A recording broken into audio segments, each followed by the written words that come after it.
Hello everyone and welcome to a wheel stream. I hope you're doing well and a big special happy birthday to Daddy Sume. Daddy Sume, happy birthday. Hakoya Man, thank you for subscribing. Daddy Sume, I hope you're having a wonderful birthday and I hope you enjoyed this stream. Daddy Sume, of course, one of our regulars here. So everyone say happy birthday to Daddy Sume. So, today, on this wheel stream, we are going to look at a bunch of stuff. This is what I have to put on the wheel so far. Let me know if you want me to add more, okay?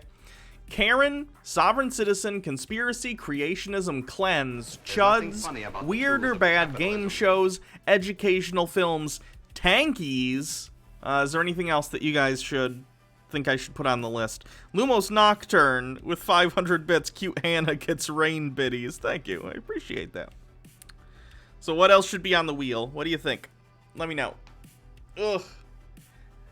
You guys know I do the D&D stream with Jake and them over on Actual Jake. Canuck Luck 88, thank you for following. And with 10 bits, Andrew Dickerson says, can you add lost tapes? Yes, I can. Lost tapes. Okay.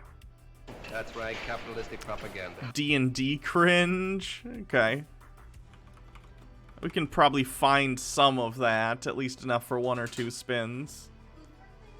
Daddy Sume. There's nothing funny about the tools of capitalism. Happy birthday, Daddy Sume.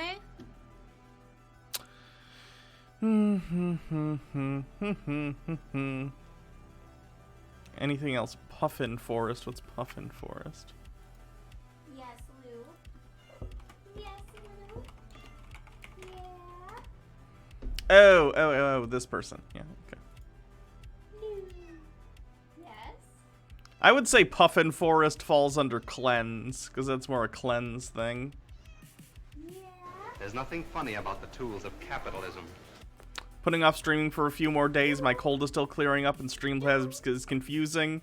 Yeah, we'll definitely watch some YouTube stuff to figure out Streamlabs, but yeah, let us know when you start streaming. There's nothing funny about the tools of capitalism. Dude spanking dude, since it's Daddy Sume's birthday, let him post one Rickroll and choose what we watch first. No. No, and I can't watch, guys, I can't watch Rickrolls. It's a song. How many millions of times must I say to you guys, I can't listen to music that's copyrighted?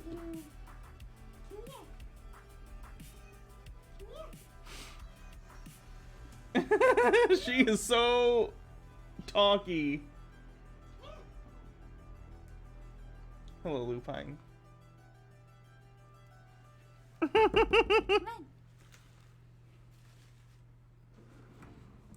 She doesn't like being on the desk very much. Capitalism.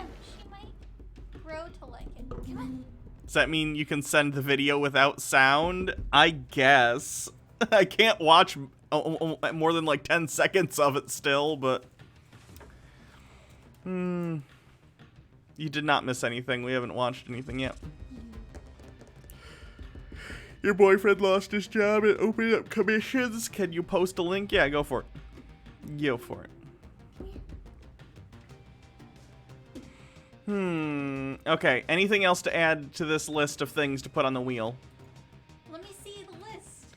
Karen, Sovereign Citizens, Conspiracy, Creationism, Cleanse, Chuds, Weird or Bad Game Show, Educational Film, Tankies, Lost Tapes, D&D Cringe. There's nothing funny about the tools of capitalism. Cringy Christian book. Oh, God. Excerpts.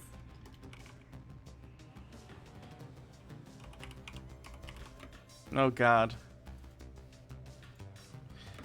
There's nothing funny about the tools of capitalism. Christian memes. That could be cool, too.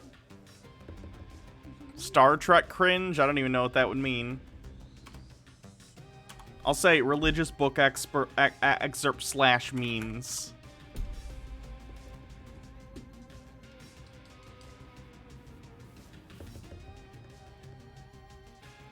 Educational PSAs, we have those on here. Alright, that's probably enough stuff for the wheel. Apply wheel changes. Whew, that is a full wheel. I think that's the most things we've ever had on the wheel at once. So let's see. Oh, I was talking about this earlier and I lost my train of thought. You guys know I do the charisma saves, and my character is like a Time Lord, sort of, in D&D. And I have the 3D printed Hartnell, but now I also have this model that I have to put together. That's a bigger version of the Hartnell. I mean, I don't even know if we have enough glue. But if you want, you can try. Don't mess it up, though. It's from the 90s, and I don't know how many of them exist. I think you're more likely to mess it up than me. Rude. Yeah, it was rude when you said it to me, too. Mm-hmm. I didn't say you were more likely to screw it up. I did. Rude. You're some ANCAP cringe. Oh no.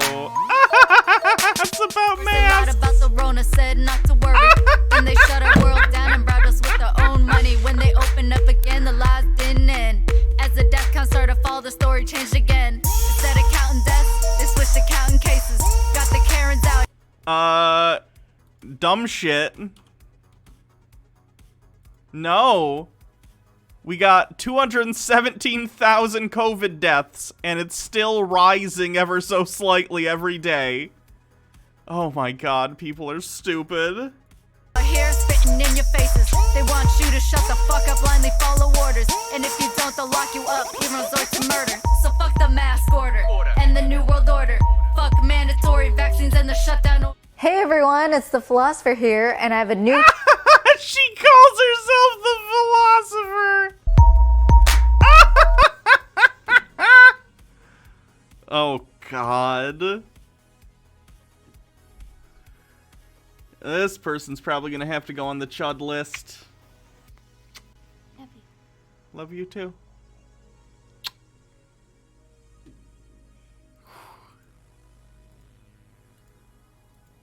Okay, let's spin the How wheel. I killed the coronavirus? Yeah.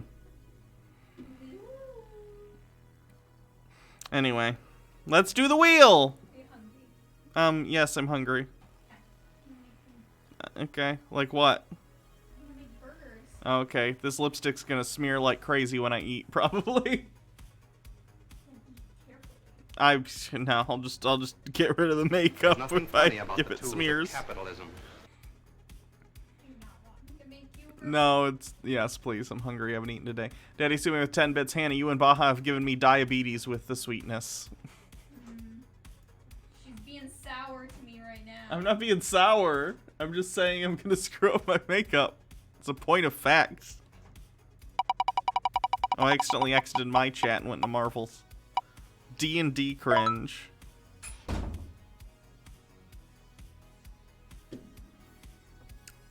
Let's see if we can find some D&D cringe. This is pretty hard to find. Because I looked the other day, but we can give it a shot. About the tools of capitalism. Howdy, Hannah and Baja. Good to see you. Hope all is well. Yeah, pretty good. Spoonie? I don't know anything about Spoonie. I haven't really watched Spoonie. What? There's nothing funny about the tools D&D of capitalism. cringe. Tucker White 94 says, I love the logic of ANCAPs. The health and safety of everyone is less important than making money and pleasing the mighty economos. Yeah, it's very, very stupid. I saw someone the other day. It was the most ridiculous, like, it was the most religious thing I've ever heard, like, someone say about a non-religious thing. They were like, markets are great. Markets don't fail us. We fail the markets. Absolutely ridiculous. How are you a Channel Awesome fan and didn't watch Spoonie? I didn't watch everyone on the channel. I watched Lindsay, I watched Doug, I watched Linkara, I watched Phaelus and Allison, and I'm sure there's some other people smattered in there, but I never really watched Spoonie.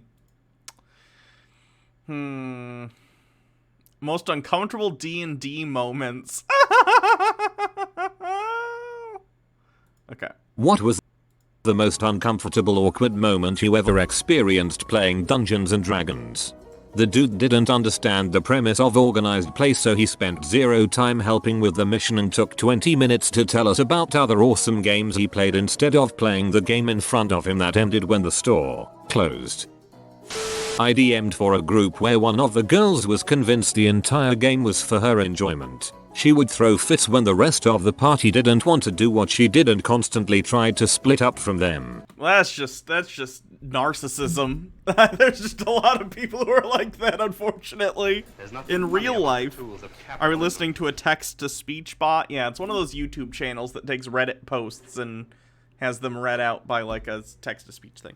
It eventually culminated in a very awkward temper tantrum when she refused to go with her party and ended up dying alone. I had the exact same thing Don't split the party. It's rule number, it's gotta be in the top 10. Don't split the party, that's a bad idea. happen, but with a dude who was like 5 or 6 years older than the rest of us playing. We're college students. DM offed him with a monster akin to the frogfish ice cream shop from the SpongeBob movie, but with a blacksmith's forge instead of ice cream. It was glorious.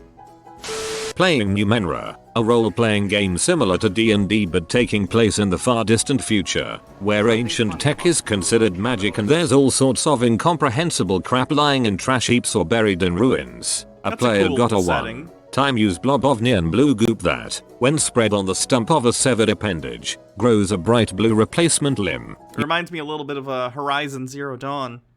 Tucker White 94, why has reading Reddit posts videos become popular? Because people like the stories that are on, like, Ask Reddit, but it's, like, something you can listen to while you're, like, playing a video game without actually, you know, reading it yourself. You roll a Same reason audiobooks are popular, I guess. D6. It's something that's information to go into your brain, but you don't have to actually physically read it. And on a 1, it's half the original size. On a 6, twice the original size. Any other result and it's normal. This is obviously meant to be a replacement for a lost arm or leg, with a little extra weirdness and risk to keep things interesting. So naturally, the PC cut off his own penis, smeared the goo on the stump, and grew a foot-long bright blue dong. I dunno, mang. Sounds like he made the right choice. I have a lot of stories, both about my players and the times I effed up, but I'll start with a short one. Player, I don't understand why no one trusts me. Me, Sneaky Pete. You're in a Game of Thrones RPG and you named your character Sneaky Pete. Like Easy Pete's untrustworthy doppelganger. Didn't know any of the guys. Had just got into college and was looking to make friends. One of the players was playing Hearthstone on his phone all the time and would half-ass his actions without even taking his eyes off the screen. Yeah, the DM didn't care and was just cracking dumb joke after dumb joke and laughing to himself. One of the other players seemed obsessed with stealing everything and disrupting the narrative. This left me and another guy trying to play it semi-seriously. It was a completely cringy experience. This was my first attempt at D&D. I used to watch some of my friends play it in school but never played it, and it probably will be the last unless my friends get into it.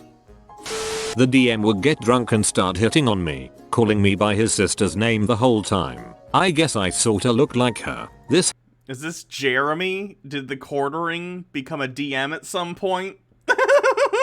Happened every time he got drunk, which was often. I had this one player who would cheat all the dang time. He would pre-roll dice until he got the number he wanted and just point at it after moving his hand like he had just rolled when his turn was up. He refused. That's lame. What's the point, guys? Play the game. Come on. That's stupid. Used to roll up characters in front of everyone because anyone watching was bad luck. He'd constantly change his mind and switch around things on the character several sessions in because he thought the guy wasn't min-maxed enough. He insisted on keeping his character sheet between sessions. We're already in the first half of the video and I already want to die, says Tucker White.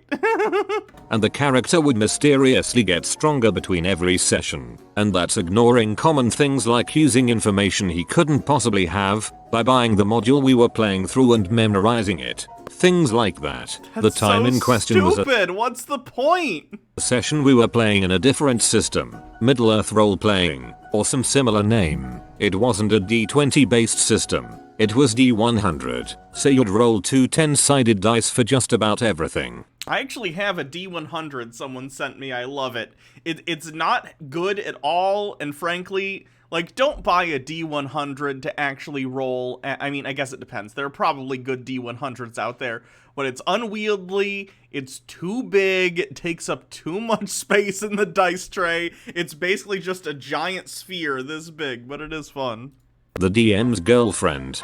And it rolls a lot. It's hard to get it to stop because it's almost a sphere. Because there's so many different things on it. Let me actually grab it to show you guys.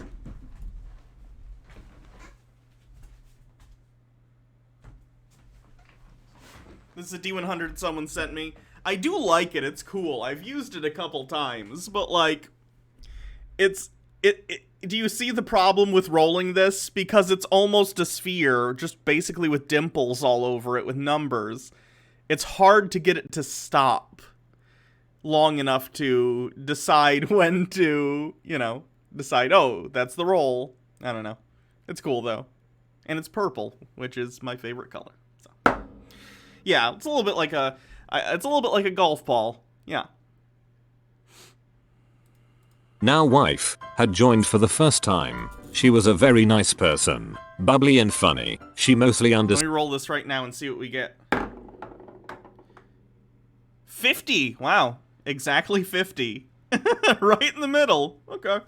Understood the rules and played along. I noticed early on that when it was her turn, she'd roll her 2 10-sided dice, and whichever one was higher was the 10-sided dice for that roll and the rest of the roll. This is why you have, I don't know if all of you play D&D. I doubt it. Some of you probably don't. Let me get my dice. So, this is one of the reasons that there are 2 different kinds of 10-sided die. Okay? So we have percentile 10-sided die that have the tens digit. Let me make sure you guys can see this. Most dice sets come with 2 D10s, a percentile and a single one. So like these are 2 from the same set, so you guys can see them. Let's see if this will focus. See, it's 10-sided, but it has, you know, it's in the tens digit. 20, 80, you know, 10, 50, you get it. And then you have the regular D10s that are the single digits. They're the same dice, just one is clearly marked as the tens digit, and one is marked as the ones digit. So when you roll them together, I got a 17. I know that specifically because the tens digit one is the tens digit one. You should never have someone roll 2 single-digit 10-sided dies for something like that. Otherwise, they're good. I mean, I'm not going to say everyone would cheat. So if you're in a group and you trust the people and they're like, and let's say they don't have any percentile 10-sided die for some reason. It's a little weird. Most sets of die come with percentile 10-sided die. But let's say you don't. At the very least, you make a rule then and you say, okay, roll 1 first, and that's the tens, and then you roll a second one, and that's the whatever. But yeah, that's an obvious way to cheat if you're an idiot. Rolls that round, and next round she'd repeat the process, often causing the 10s and 1s dice to change between rounds. Small time cheating, but I was used to so much worse and she was being moderately discreet about it. And then the cheater called her out. He pointed out she was ensuring she always got the highest roll to start her round and it wasn't fair the DM was letting her cheat like that just because she was his girlfriend. She looked a little shocked at being caught, and hurt at how he called her out, so the rest of us started calling out the cheating we had seen that session. Oh, you mean like the time last round where you rolled until you had a 97 and just pointed to it? Didn't you just get Firebolt? How could you have so many points in it? Did you just erase the ones from Waterbolt and transfer them over? You know that isn't in the rules, right? It's funny. I don't remember you looting that magical staff with all those bonuses. DM, can you check to That's cute. Hobo Dancing Queen says, my son loves watching Charisma Saves being the D&D stream we do over on Actual Jake's channel. We watched last night's stream today, and every time you giggled, he would lose his shit laughing. He's won. That's cute. See if that's really what the whim had last session? The game got a lot quieter in some portions of the table after that. Man, mine's vanilla as heck compared to some of these. It was Cat P Guy. I was sat next to him. Why the frick is there always a Cat P Guy at game shops? So back in high school we had They're talking about the smell, if you don't know what they're saying. Ourselves a D&D club. It consisted of myself and 5 friends. My senior year we had a new kid join us who I'm going to call Nate. Nate was a very smart, very nerdy kid who was used to doing things mostly by the book. He had a campaign he wanted to DM, and our normal DM was happy to let him. Very early on in the campaign another kid asked to join who I am going to call Joey. Joey was not very bright. I don't know if he actually had any mental disability, but it just took him forever to get crap done. He began to roll up a character, but because he was frequently late, absent, and super slow it took him probably a dozen sessions to finish. He had to change things constantly because we would be higher level, or he didn't write it down, or he lost his sheet. Every single step of character creation required one of us to basically do it for him. Eventually though, he finally finished his character, an arcane archer. Nate shoehorned him into the story by having us stumble upon him in the dungeon we were in. He was finally going to get to play with us. We left the room we found him in and proceeded to the next area. We open a door and are immediately faced with a beholder. It used Captain Seculoid says, there's always a cat pee guy. The cat pee guy at my shop was extremely sexist. I think most of them are. He hit on my wife like 2 weeks into us dating and she asked how small his dick was. There's nothing funny about the tools of capitalism. Yeah, that's the response, isn't it? Aviv23, one of my party members, constantly goes off on his own for no reason. Yeah, that's a good way for their character to die. The Ender92, is it okay if I post in the Charisma Saves Discord about starting a Pathfinder game? Didn't see anything and I figured I'd ask first. I think there's a section for like finding a game or starting a game or whatever. That's fine. Like, just because you don't use, I think that's fine. Jake, I think, is technically like the head, you know, admin of it, but like, if it's a tabletop game and you post in like looking for a game or whatever, hey, I'm starting a game, then does anyone want to be in it or whatever? Yeah, that's fine. That's fine. It's still tabletop. Jake might give you shit because he's like, oh, 5e is the best and everything else sucks. Even though I don't think he's ever played Pathfinder, but I think that would probably be fine. I'm sure it's a fine system. I like 5e a lot, but like I haven't played others, so I don't know. But yeah, I've heard good things about Pathfinder. Uses its finger of death eye on a random party member, which happens to be Joey. Joey rolls a 3 on his saving throw. Joey dies within 2 minutes of playing, having done nothing but fail to roll a fort save. Now, all of us are thinking, Nate, for the love of God, just make something up that allows him to still be alive. Unfortunately, Nate isn't physic and as I said before he is very by the book. Joey is dead, and must roll a new character. It was so unbelievably awkward and painful. We still regret and talk about the mistake of not forcing Nate to let Joey live over 10 years later. The rules exist to help people have fun, not to destroy it. These are the kind of stories I came here to read. Daddy Sume with 10 bits. Pathfinder is alright. Lots of math, though. Lots of +1s, counting stats, and min-maxing. I don't know if I'd like it as much as 5e then. Because what I like about D&D, and don't get me wrong, this, you know, the fighting's fun. The stat stuff is fun. I like having skills that my character are good at and, like, knows things about. But, like, what I enjoy about it is the story happening. And it might not seem like it, because I'm not always the most talkative in D&D. I mean, I try, and it's always some sarcastic bullshit that comes out of the professor's mouth. But, like, you know, that's what I enjoy about it.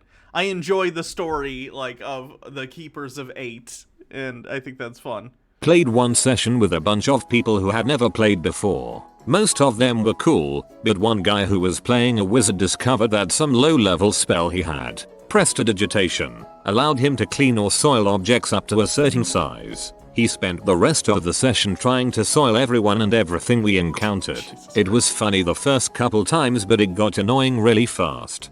Those kind of in-jokes can be so good in a long-term campaign. We had a bard ranger who pretty much only knew Mendes' spell, so at least once or twice per session someone would burn their clothes in a fight, and he would pipe up excitedly, I cast Mend. Lots of fun when it happens a couple times per session, not fun 20 times in one session. I saw a dude in his mid-20s cry and storm out of the room because his character got killed because he was doing something stupid, and he did get some bad rolls. Like a full-on child hissy fit over a D&D character death. He never wanted to play after that. Some people put a lot into their characters, stuff they're lacking eye roll. My DM is a True, I understand being legit upset if a character that you've been like playing with for a really long time dies. I totes understand that, because like, if the professor like perma died, we're level 17. We've been playing with these characters for like 3 years now, in this campaign. We're very high level. Most like I don't feel like a lot of campaigns get to like level 17, and we might, who knows, maybe we'll get to 20 by the end. I don't know. Regardless, like, if the professor died permanently, my character can like regenerate under certain circumstances because they're like a Time Lord. Like I said, it's like a homebrew thing. But like if the professor permanently died, I'd be very sad about it, because that's a lot of time I've spent playing as that character and playing with my friends with it. But like, yeah, there are limits on like how much you should, there are limits on that. I don't know. Daddy Sume, oh, you can still do that in Pathfinder easily. It just fights can crawl with the math required. Yeah, I'd prefer the simpler, but like, I get it. I'm sure there are people who are very into getting precise on the stats and getting everything very accurate. So that's cool. I'm glad it exists. A bit. Most end around 14. Yeah. We've gone for a very, very long time. Loose on taking suggestions on. Daddy Sume with 10 bits. Hey, Hannah, can I join the stream and tell my own really infuriating character death story? After this video, because it's your birthday. Things that don't impact the campaign but may. Sushi Bomb 10 says, I'm the queen of bad rolls, playing Battletech, and I'm the pilot. We're trying to get off planet to safety, and I'm piloting the drop ship. I critically fail my piloting check for liftoff 3 times in a row for some reason. They didn't want me to pilot anymore. MMO addicted. Pathfinder can be fun with a good group, and GM it has so many options. Oh, I'm sure. Daddy Sumo with 10 bits. Love you, Hannah. Thank you. Make us roleplay. My dwarf was attacking some random bandit and he had to move under a beam and hit the bandit with his hammer. I rolled a 1. The DM said I ran under the beam but raised my hammer too early, hitting the beam and falling prone. To which the cleric replied and he pooped his pants. That was only the first time my dwarf shat himself. Misread that as the only time. The word first implies more shitage. Do tell. First time playing. Approx 2003. We were in a cave. My turn came up. I said, in my best George W. Bush impersonation, let's search the cave for weapons of mass destruction. I was told to leave. Went back to playing Icewind Dale by myself. That is really stupid and funny. That's a really, really dumb thing to get kicked out for. That's hilarious. Once a buddy of mine set me up on a date with a girl he knew. We hit it off and welcome the Dark Blue Fool. Thanks for catching the stream. Glad you caught it live. Started dating. Turns out the buddy didn't expect us to hit it off. He was just trying to ice her a bit while he was off dating someone else. When he found out we were actually dating, he flipped out. He was my DM. The next session he tried to kill my character, a Dundee 2nd Ed, LVL8 fighter. The other players wouldn't have it. It turned into a weird shouting match about betrayal and douchebaggery. Sounds like a swell guy. Hope he eventually flushed out his headgear. The stories I hear about other people's D&D groups make me feel so fortunate. Jake is such a good DM, and the other players are so, like, we're so chill with each other. I really, really appreciate that. Like, probably the worst person in the group is me. Because I have a bad habit of talking over other people and I need to stop. But, like, other than that, like, it's a good group. Well, this kinda needs a break. MMO addicted. I'd roll a D1000 and on 1,000 give them a sphere of annihilation.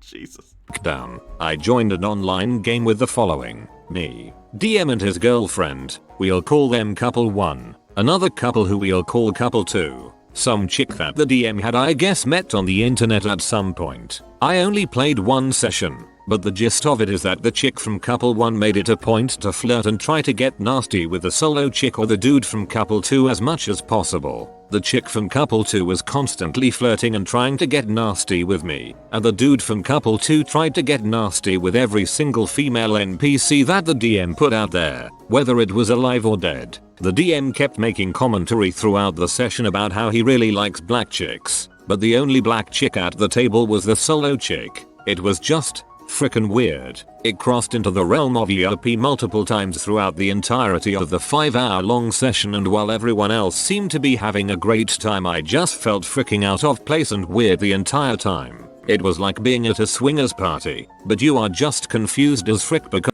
Discord waiting room whenever you're ready. Okay. you were invited to have a couple drinks and play poker.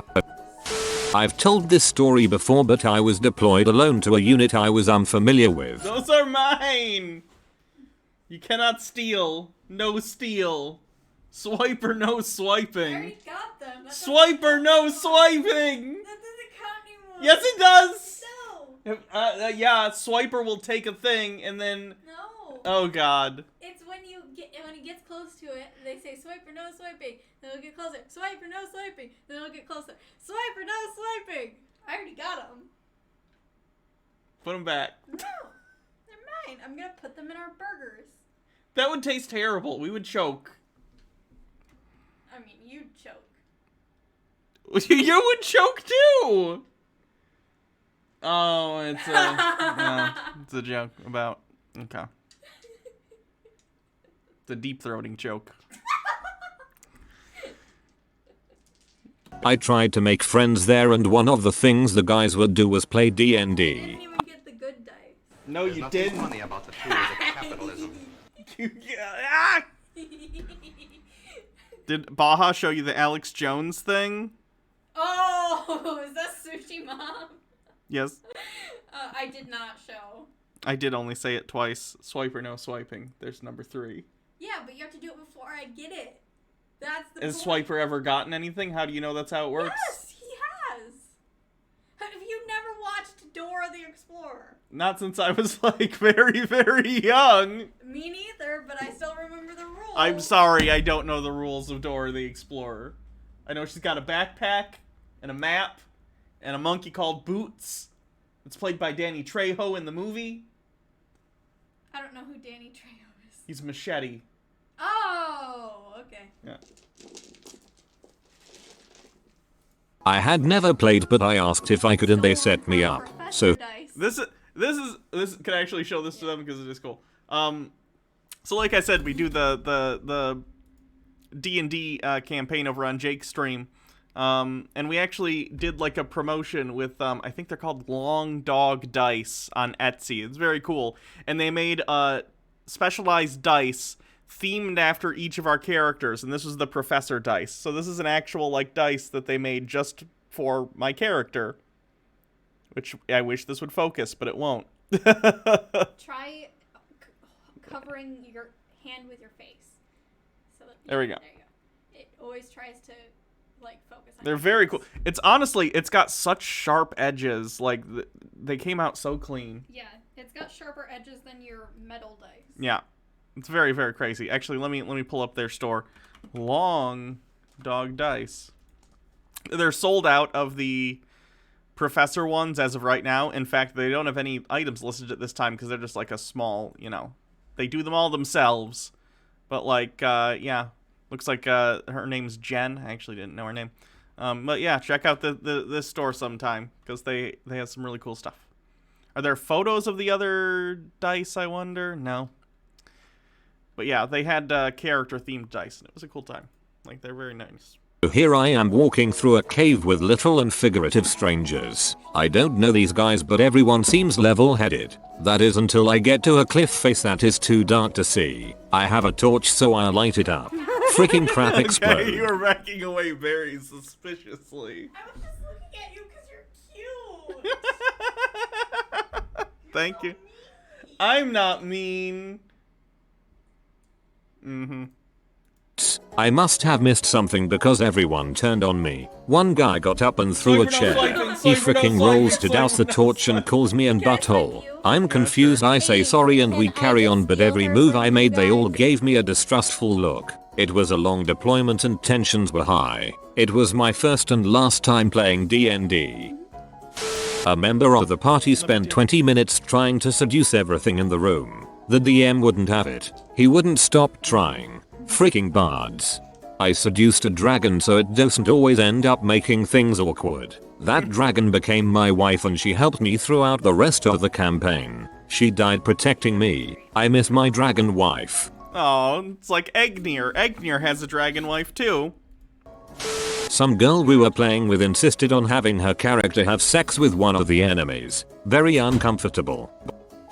Whenever someone just disobeys the rules they agreed to, it's so awkward to have that conversation. I used to DM, and one of my stipulations was no evil player characters. I've just seen it led to too much in-character fighting in the past, and in-character fighting usually leads to real-life arguing, so nope. Just a rule I have when I DM. One guy agreed, then made the most evil neutral character I've ever seen.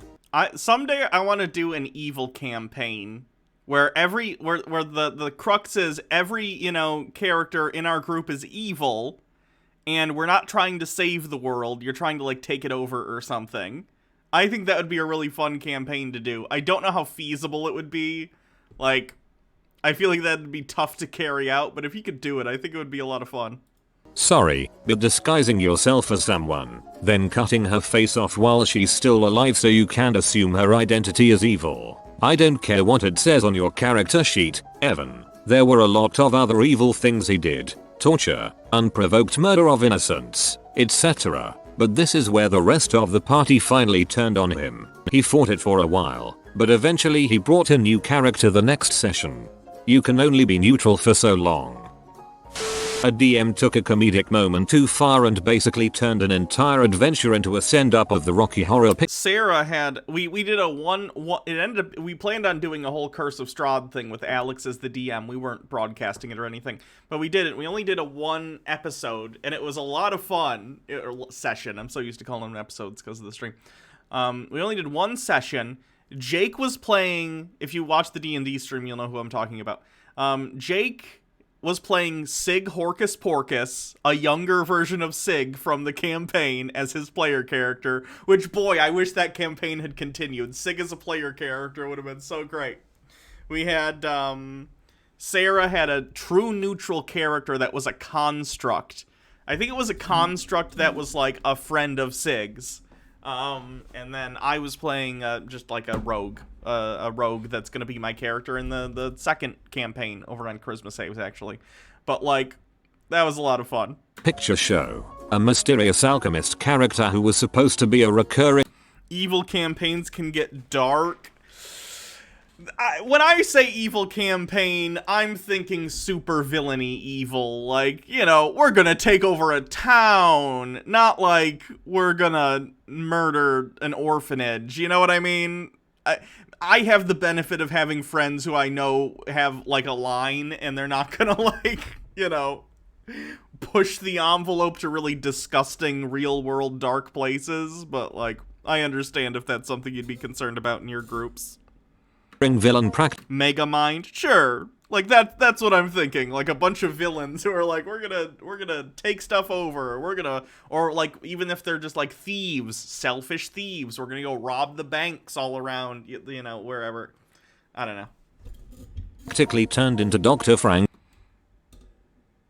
Furry cake cringe? That's very specific, first of all, and second of all, is that not safe for work? Because I cannot show a not safe for work, like, erotic bakery thing. Ken. Furter. Jokes naturally creep into a campaign, but I've always felt when you start writing them in that it can be too much. Months later, when that group had fizzled, I had an opportunity to view the DM's notes, and what that adventure could have been before the jokes was something awesome. But at the same time, some of the most beautiful things in D&D happen when the players and DM both have been forced off the rails into a wild adventure for all involved. Just hope the DM pre-planned enough world building or potential diversionary content to keep things going unless they're an absolute story master with improvisation. You have been visited by the Wall Doggo. Subscribe to Reddit on tap. Alright, let me get Daddy Sume up so you can talk about the thing you wanted to talk about. Waiting room. Live. Now let me enter live. Can you hear me? Yes. Oh, hello. Hello.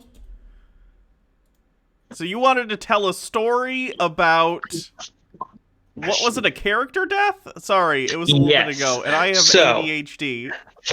I'm good. So, this story is in a Warhammer 40k setting. Okay. I know you don't know much about that, but I'll explain it as best I can. Okay. So we are Imperial Guardsmen, which are the normal human grunts who die by the billions and are basically worthless. You throw them at a problem until it's drowned in bodies and goes away. Yeah, the like 40k universe, the humans are basically like fascist, right? It's like they're like fascist, like, and they fight and they don't care about the soldiers and stuff. Okay. Pretty much, but they're fascist for very good reasons because everything wants humans dead. Okay. It's an awful universe, and humanity has become awful because it's an awful universe. Okay. So, in this setting, we are a group of friends is playing as Imperial Guardsmen. Now, two of these people I've played with a lot. They're two of my best friends, and I've had my best role-playing sessions with them. The other people in the group are one of my friend's husband and his friends. The friend's husband is the DM. He doesn't like me very much, but that's not quite important to the story. So we're on a world that is mostly oceans, and we are basically a submarine crew, and we are the away team of the submarine crew. My character is the leader of this away crew. He's the first mate of the ship, and he's in charge of the away crew. The wife, who's one of my best friends, is playing as a commissar. A commissar is basically the morale officer. They're the people who encourage the troops to make sure they don't run away, and they do that by shooting people in the head. Oh, that's very encouraging. Great. Oh yes, I mean they succeed in motivating you by being more frightening than the thing that's in front of you. You can't go backward because that thing's scarier than the thing in front of you. Okay. And so we are going through the role playing, and I'm trying to avoid actually being a commander and telling people what to do because we're role playing, and I don't want to just be like, "Hey, go do this right now. I'm your commanding officer. Go do it." So it's I'm between a rock and a hard place because in character, so are you guys like, and again, I don't know if this has like, do you have like character levels similar to like D&D? Sort of. It's you buy abilities with XP that you get. Okay. More like White Wolf, sort of. Okay, but you were like on this ship and you're all part of the crew, but you were a higher rank being the commissar. No, I'm the first mate. The other character is the commissar. Okay, sorry. We're higher ranked militarily, but we're still low-level player characters, essentially. Low-power player characters. And so, in character, they are pushing me to take actual command of the missions because, like, hey, like you should be in command of the missions. You're the first mate. You need to be taking charge. Mm-hmm. And it gets to a point where we are back on base, on shore leave because we've been fighting hard. It's time for shore leave, and the commissar has a problem with me because I'm not performing as a leader should. Because commissars are the leadership officers, they're the morale officers, and if I'm not performing well enough, it's a problem that she needs to take personal interest in. I feel is this story going to end with the commissar murdering you? Because that's yes, pretty it is fantastic. actually. Yeah. So we get into an argument. Essentially, is like, I don't respect you. I don't like you. You are a morale officer who doesn't actually have to fight with the line with the troops. You've been given cushy jobs. You get to do whatever you want. You've been raised in a Scala Progenium with a silver spoon in your mouth. You haven't been down in the muck, in the dirt, doing the horrible things that the rest of us have to do. So no, I don't respect you. I don't think you're a good person, and I will never respect you. At which point, they pull out their gun and shoot me in the face. This is another player character. This is one of my best friends who does this, and I'm just like, okay, well, I'm gonna get off the session right now because I am extremely angry. This was over Discord, just to be clear. It was over the internet because long distance role playing and all that. So I am livid at this point because They just murdered my character. Like, I get it in character, it's a thing, but like, what the fuck? Like, excuse my language. Could you at least talk to me about this before you just execute my character? Like, okay, I get it, but it was all based on a misunderstanding. They thought I was saying that I would never respect the role of the commissar and I'd be disobeying them on missions. It's like, no, that's not what I was saying at all. But you already executed me. It sounds like a misunderstanding that would lead to a death in a dystopian, fascist sci-fi setting. You're right, that's true. But at the same time, we're friends in a D&D game, and I'm just like, oh my god, you just killed my character. I'm going to kill you. And I basically quit that game, even though I love 40K. I love 40K to death. But it's just like, I can't rejoin this game because I'll just be making characters just to screw with her character and get her killed. Because honestly, I am so pissed off about it, and I was really like that character. I feel like I'm petty enough where that's what I would do. It would be just the avenging spirit of the first character inhabiting other characters and trying to murder the commissar. Yeah, because I had been a major part of setting up this game because I was the one who came up with the entire planet that we were fighting on, and I was the one who came up with the regiment we were fighting in, which is from a world that has its own submarines on it, which is not something that exists in most 40K. So I was the one who came up with all this stuff and was the one who did all the brainstorming, and you just murdered my special fairy OC, and I'm just like, oh, I'm so pissed right now. I was ready to I was so ready to kill something, and it was just like, oh my god, why'd you do that to me? So that's my story about infuriating character death. Well, that's funny. Thank you for sharing, and happy birthday, by the way. Thank you, Hannah. You look great, by the way. Oh, thank you. I appreciate that.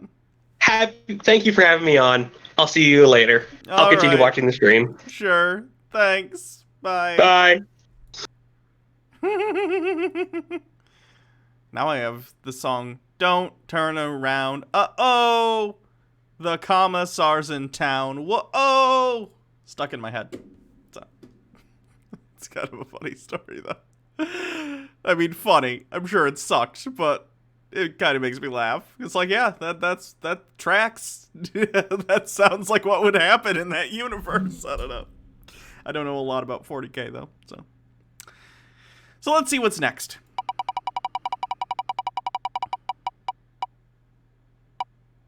Educational film, okay. There's also an Alex Jones thing. We can see the Alex Jones thing briefly. Access and hung out, or what your actual employment was? I come on public access and hang out. I'm on 24 hours a day, they say. Yeah, pretty close. Well, I can assure you, I don't make any money off public access. I can guarantee you that. Well, this is so weird, seeing him do this and seeing him so young. Take that call. Hello, caller, you on the air? Yes, Alex, how you doing? Pretty good. I was just kind of curious if it's true that the police can have laser or infrared beams, if you want to call it, and they can project those into your house to basically... Yeah, the Austin Police Department, last time I heard, has 20 units with infrared if you have enough of a heat. Well, I'm pretty sure this is a real thing that cops do have. I don't know if they had him in 1997, in fairness, but like the idea that Alex Jones is on in 1997 in this public access station carving pumpkins and talking about this gives you hope, you know? Keep working at what you're working at, even if it's being a terrible human being and a conspiracy theorist, because someday you too might have your own Brain Force brand of supplements to sell to gullible people on the internet. He's carving that fucking pumpkin like he's trying to kill someone. He's like... Yeah, it's Alex Jones. He's crazy. Maybe the pumpkin did him wrong. Maybe the pumpkin's part of the conspiracy, and he's got to teach it a lesson. If you keep looking at me like that, I'll let you teach me a lesson. Jeez. Heat source in your house, it'll pick up the heat source and show a signature. It's called flare. It's infrared or heat signature, and And we didn't play all of the cut from the Lear News Hour, but it says, yes, black helicopters are being used for surveillance of the public by sheriff's departments and police departments around the country. So that's real, and I'm going to play that tomorrow night from 8:30. He must have been attacked by the Great Pumpkin. On past 10 on my Access Television show. That's actually my show proper. This isn't a entertainment show. And I'm going to have a tax expert on. So you'll see the Lear News Hour, a short little cut for news. All the random cuts to this shot of the prop head in the basket is so funny. Why? Reasons. That'll show you Lear News Hour saying, yeah, here's the black helicopter. Antipodian Squid with 100 bits. I casually walk in here to watch over breakfast, and freaking young Alex Jones is carving a pumpkin. What is happening? I don't know. It's the end of the world. The military has sold them to the police departments all over the country. They've got thousands of them. They've got thousands of tanks and armored personnel carriers now. And they don't say, by the way, all these people that have been kooks for 10 years telling you about it, now they're admitting they have black helicopters. It's a fact. Very, very interesting. There's nothing funny about the tools of capitalism. MMO Addicted with 10 bits. For the next Public Domania, I have an offering, an anti-fascist propaganda movie from 47, which applies more than a bit to current right-wingers in the States, and sounds a lot like Trumpy. Let's take a look. There's nothing funny Well, about let's the see. tools of capitalism. We just rolled educational film, so why not watch this? Let's watch this, shall we? I think I've actually seen this before. It's pretty good. It's about, preventing fascism in the United States, basically. Here's some free music you need to listen to. Play it, Hannah. It's relevant. This is probably something sus, but it's your birthday, so I'll click on it. I don't like them putting chemicals in the water that turn the friggin' frogs gay. Do you understand that? Turn the friggin' frogs gay. Serious crap. Gay. Frogs, friggin' frogs. It's not funny. I'm gonna say it real slow for you. Gay. Frogs.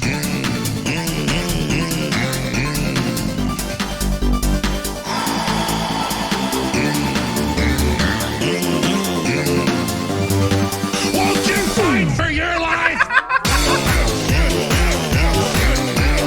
Gay. Frogs, friggin' frogs. I don't like them frogs. I never said I could dance, okay? I think you're cute.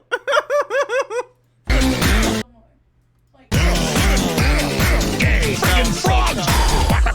Frogs. Friggin' frog crap. Won't you fight the frogs? Yes. It's not funny. Because when I get told a compliment, my brain goes no and says mean things about me. Well, tell it that it's not true. I can't. It's my brain meats. Yes, you can. It lives in my It bones. doesn't matter. You can be like, no, that's not true. If I thought it wasn't true, I wouldn't say it. It doesn't matter. You can have intrusive thoughts that aren't true. I'm gonna say it real slow for you.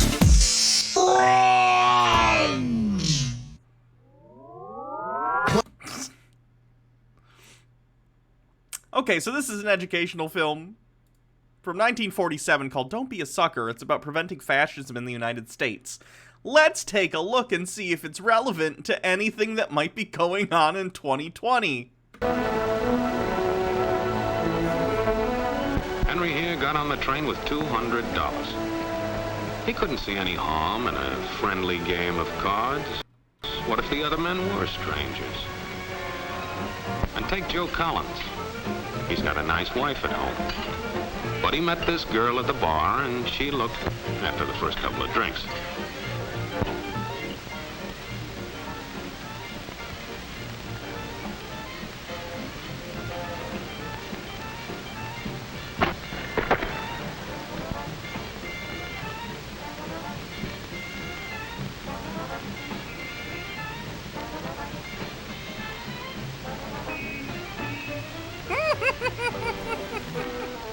I guess I don't understand the need to seduce him, to mug him. I feel like you could just mug random passersby. Although I guess it would be better at finding a mark with money. Tucker White 94, calling it now. This This is a screed against a straw man. Mean communism. I don't know. There's a good old-fashioned word for people like us. We call them suckers. And there are other people. People who stay up nights figuring out how to take away what they've got. There are all kinds of games. Mike here, for instance. He's got everything in me. He's young, he's healthy, got a job. He's white! And he's got plenty of food. Big factories to make things a man can use. Big cities to do the business of a big company. And people. Lots of people. Enough to work the farm and build the factories, dig the mines, run the business. All kinds of people. People from different countries with different religions, different colored skins. Free people. They can live together and work together and build America together because they're free. Free to vote, to say what they please, go to their own churches, to pick their own jobs. Yeah, Mike's got something, all right. He's got America. But there are guys who stay up nights figuring out how to take that away from him. I happen to know the facts. Now, friends, I'm just an average American. But I'm an American. And some of the things I see in this country of ours make my blood boil. Tucker White 94, wait a minute, I just saw a black kid mingling with white kids in 1947. Yeah, this is definitely the North. The very far North. Wherever that's supposed to take place. I see people with foreign accent money. I see Negroes holding jobs that belong to me and you. Now I ask you, if we allow this thing to go on, what's going to become of us real Americans? I've heard this kind of talk before, but I never expected to hear it. Filmed in Canada. In America. This fella seems to know what he's talking about. What are we real Americans going to do about it? You'll find it right here. You were watching an ad on Facebook that used this video? No. It's relevant. In this little pamphlet. There's a good Twilight Zone episode, too. I think it's called He's Alive, or He's Back, something like that. And it's very good. Similar messaging about fascism, like being in the United States and how it could rise very easily. The truth about Negroes and foreigners. The truth about the Catholic Church. Do you believe in that kind of talk? I don't know, makes pretty good sense to me. And I tell you, friends, we'll never be able to call this country our own until it's a country without. Without what? Yeah, without what? Without Negroes. Without alien foreigners. Without Catholics. Without Freemasons. What's wrong with the Masons? I'm a Mason. Hey, that fella's talking about me. People are so stupid. I hate people so much. The fact that it takes some people to hear someone literally talking about them specifically in this way to be like, wait a minute. I was fine when you were talking about, you know, getting people of different races and religions out of the country. But now that you said me, now I care. The deficit of empathy in this country is a serious problem. I'm not going to get moralistic and say, like, oh, it's sickening, although it is. It's a legitimate, like, social problem that affects every avenue of our lives. Political, economic, it's ridiculous. People who do not care about other people, unless it affects them, are not only in charge, but they proliferate every single interaction you have in this country. And it is so messed up. How much do you want to bet the guy or gal who made this film was blacklisted as a communist? I have no idea. And that makes a difference, doesn't it? These are your enemies. These are the people who are trying to take over our country. Now you know them. You know what they stand for. And it's up to you and me to fight them. Fight them and destroy them before they destroy us. Thank you.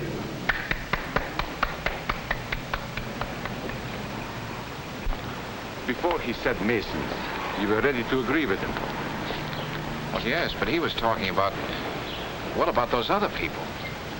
But in this country, we have no other people. We are American people. What about you? You aren't American, are you? I was born in Hungary, but now I am an American citizen. And I have seen what this kind of talk can do. I saw it in Berlin. What were you doing there? I was a professor at the university. I heard the same words we have heard today. But I was a fool then. I thought Nazis were crazy people, stupid fanatics. But unfortunately, it was not so. You see, they knew that they were not strong enough to conquer a unified country. So they split Germany into small groups. They used prejudice as a practical weapon to cripple the nation. Of course, that was not easy to do. They had to work hard to do it. You see, we human beings are not born with prejudices. Always they are made for us, made by someone who wants something. Remember that when you hear this kind of talk. Somebody is going to get something out of it, and it isn't going to be you. You know, yesterday on Public Domania, we were watching a ton of, like, educational films from the 50s that were ridiculous and unnecessary and shilled for the American dairy industry above all else. Why weren't they showing this in every classroom? This is relevant, okay? The boomers could use this. They could have used this. Today they could use this. My God. This is not classroom theory. I saw it happen. I saw it first in Berlin in 1932. 5 young men that I knew were standing in the crowd listening to the Nazi speaker. Eric was a Catholic. Anton, a student of mine, was a Jew. They were for a owned time. They small should show them hardware again store. today. Agree. Karl was a farmer. And Hans was an unemployed metal worker. To all Bohemian Germans, I say it is time you inherited the nation which rightfully belongs to you. To you alone belongs the glorious destiny of the greater Germany. The Nazi Party will provide land for the farmer, work for the worker, and profits for the small businessman. Who is getting these things now? The Jew. The Jew who has stolen our nation and our birthright. Who makes all the money and takes all our jobs? The Jew! He must be shunned. He must be ostracized. He must be eliminated. And the Catholics. We don't want our great nation run by a foreign church. We Germans will know what to do with these people when the time comes. They and their faith must be destroyed. Then there are the Freemasons. In Germany, we have no place for secret societies. There will be only one society, and that is the Nazi Party. There will be no secrecy about that. In the new... Tucker White 94, but Hannah, if we showed this to people during the 50s, then people might get the idea that the, let's say, African Americans, I know what your point is, but I'm not going to say that, are people just like you and me, and make love to your daughters collapses onto fainting couch. Yeah. Greater Germany. One by one, he attacked each minority and he split them off one from the other. These men were all fellow Germans when they came here today. Now they were split into rival groups, suspicious of each other, hating each other. Hitler was a Catholic, though, or are you wrong? He was Christian. I guess I'm not sure if he was Catholic. Let me take a look. Was Hitler Catholic?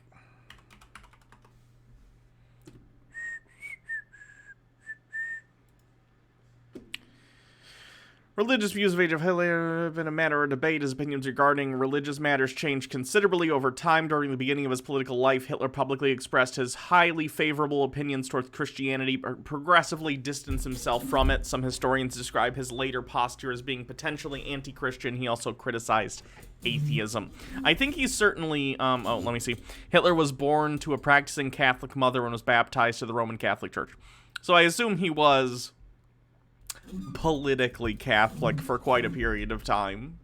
And he may have believed, it wouldn't surprise me if Hitler believed in, like, you know, Christianity to some extent, but I think he probably used it as a political tool for quite a period of time. Like, you know, Nazis and stuff, they weren't atheists, you know? At least not outwardly, like in God We Trust type stuff, not explicitly those wordings, but stuff like that would be on, like, Nazi stuff, so, I don't know.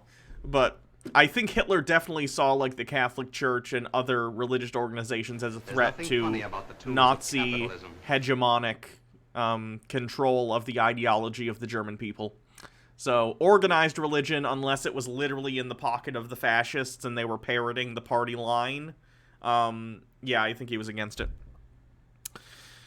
Tucker White 94 is icing on the cake. Hitler was also Jewish by blood and was well aware of this. I mean, people can be hypocrites. Fascists are often hypocrites. Like, it's not about the fact that, like, Hitler probably did dislike, you know, people he considered to be degenerate, you know, people who are like Romani or Jewish. There's nothing funny about the homosexuals, you know, all that, you know, anyone who was targeted by the Nazis.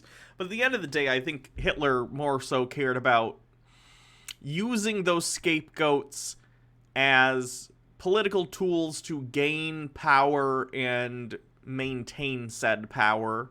Like, let's say if Nazi Germany, if World War II didn't happen, let's say instead of trying to expand, after Germany takes Poland, they stop, at least for a while, and they completely wipe out anyone in their country that they don't consider, you know, right. Like, Hitler wipes out the people that were targeted during the Holocaust.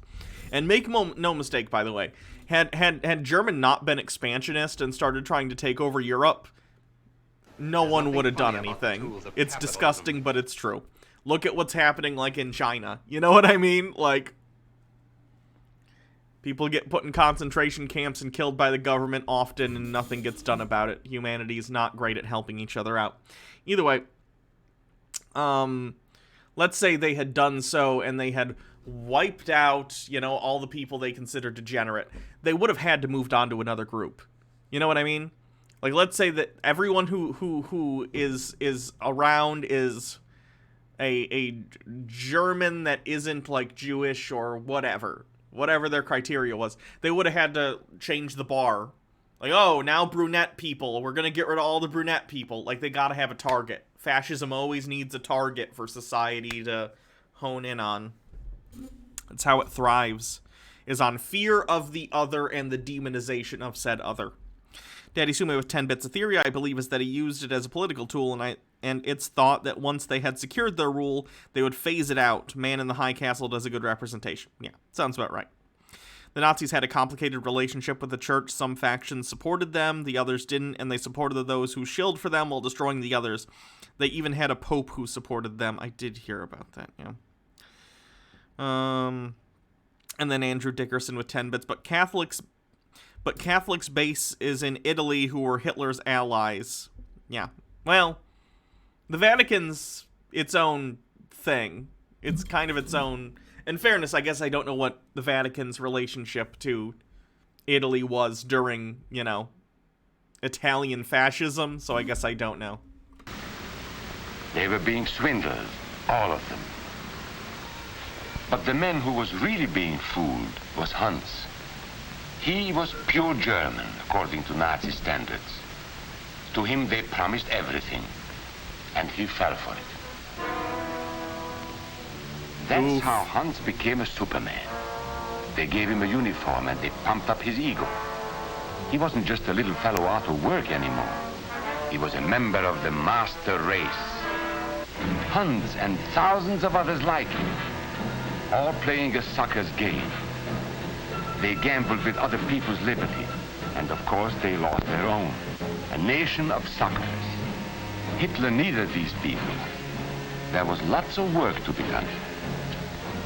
There were trade unions to be smashed, because unions were organized and might offer resistance. Union smashing is a fascist activity. You don't say. Many political parties in Germany. These the Nazis destroyed. Oh, the delegitimization and the demonization of other political parties? Also fascist? Weird. They were determined to smash every organization where people might band together and resist them. There were Jews to be beaten and killed. The Jews were not powerful, but they were a convenient excuse for all the nation's ills. And besides, a Nazi party member could not take over this man's store. Hundreds of Catholics were put in jail because the Catholic Church had strength and could resist the Nazi drive for power. They had split the nation into 100 pieces, and then one by one, they had destroyed the pieces. Over these broken pieces, the Nazis rode into power. One party, one nation, one religion. These men had won their struggle for power. They now ruled all of Germany. But still they had trouble with their oldest and most persistent enemy, the truth. They found that truth does not die easily, and so they decided to abolish truth. One great source of truth is literature, so they burned books, 20 million of them. Many great men in Germany who were spokesmen for truth were jailed or driven from their country. Teachers, writers, scientists. Education was discouraged. Wait a minute. Fascists don't like university-educated individuals? Anti-intellectualism as a tenet of fascism? Who would have thought? What governmental... I cut it so it might be easier to eat with your lipstick. Thank you, I appreciate that. About the tools of capitalism. What political entities in the United States are anti-intellectualist? I'm gonna have to think about that one for a while.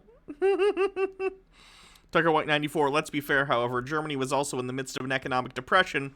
Take that out of the equation, I doubt Hitler rises to power like he did. Probably true, but that's true of a lot of, like, fascism, right? Like, it comes in times where people are struggling and it provides an easy answer to them. Oh, it's not, the fault of, World War I and the Warsaw Pact that we're in an economic depression. It's, XYZ. It's Jewish people. It's the Romani. It's, you can point to all sorts of demonization people, and then you just say, oh, we just have to get rid of these people. That's how fascism thrives. 5 years, college attendance dropped 53%. It was forbidden to listen to a British radio program or read an American newspaper. There's nothing funny about it. In Nazi Germany, you had to get your information from Dr. Goebbels. He knew what was best for you. If eating this smears my lipstick, bear with me. I'll fix it later. I'm not sure if it will or not. Daddy Sume sounds familiar. It's not our fault. It's because of the Mexicans. Yeah. The Republican Party does the same thing. Oh, your economic well-being wasn't destroyed by us and capitalists shipping your jobs away for cheap labor in foreign countries. That's right. It was all those illegal immigrants. It's not us. Very stupid. The church was one force in Germany still strong enough. K. Gibson 90, thank you for following. To proclaim the truth in public. This Catholic priest was arrested the following day on charges of immorality. The Protestant church also continued to try and fight for truth. The Nazis put this man in a concentration camp. There's nothing funny about the tools of capitalism. There were others who spoke for truth, and I am proud to say that educators were among them. MMO addicted with 10 bits. Pius the Seventh, the Pope at the time, had a complicated relationship with the Nazis, and we can't know for sure where his true loyalties laid. We know he never condemned the genocide verbatim, but initially he sheltered and gave work to Jewish scholars run out by the Italian fascists. It could be argued he did not do enough, but also that he was careful to avoid the Vatican being easily purged and ransacked by the Italian military. And what, may I ask, is an Aryan? I don't know myself. But let us see what our present so-called authorities have to say about it. They say he is tall,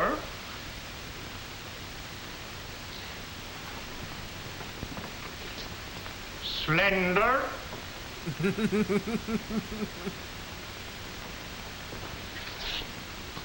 blue-eyed, and blonde. There is no Aryan race.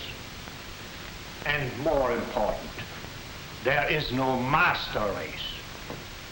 There are people who may find these ideas convenient, but science cannot support them.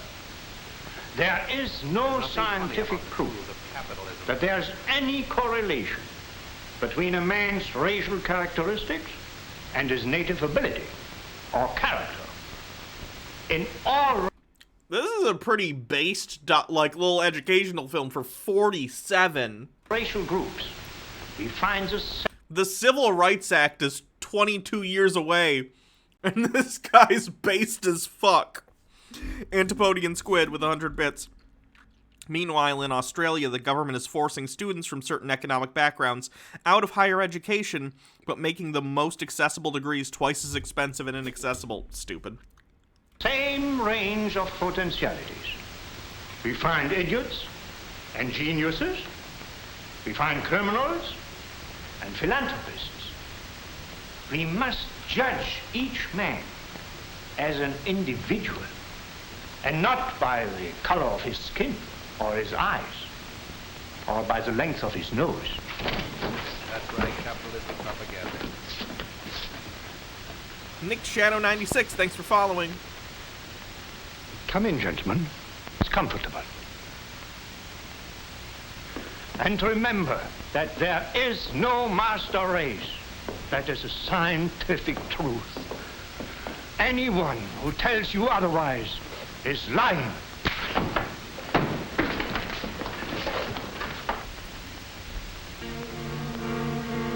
And so for all practical purposes, truth had been abolished in Germany. A lot of my German friends wondered what had hid them. How did it happen? Where did it start? It started right here. And this was where it could have been stopped. If those people had stood together, if they had protected each other, they could have resisted the Nazi threat. Together they would have been strong. But MMO Addicted with 10 bits. Why do you think I sent this? Old folks can be based. My grandma says openly, I'm happy I live in a world where gay people can exist. They were always a thing. Close girlfriends who always had walks together. Old bachelors who went on fishing trips. Just no one talked about it. Now we can finally be more open about it. Yeah. Tucker White 94. Well, at least the Gestapo was polite enough to let him finish before arresting him. Once they allow dramatic effect. In movies, Nazis allow for dramatic effect.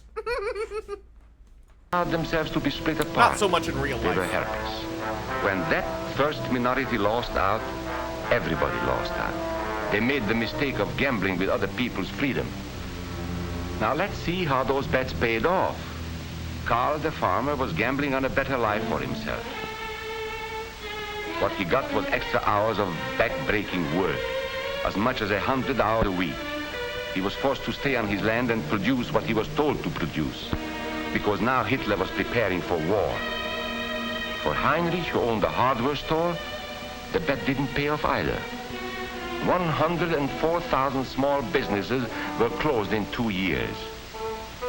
And for Hans, conditions hadn't improved any. He had a job now in the munitions factory, but he worked long hours for little pay.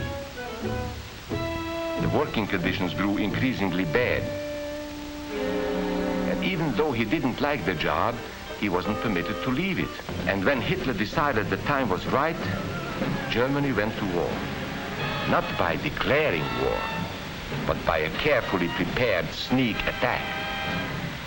Once again, Hitler needed Hans to do his dirty work. Hans was an expert at brutality this time. And Hitler had decided to use Hans and his brutality against other peoples, the Czechs, the Poles, the French, the Russians.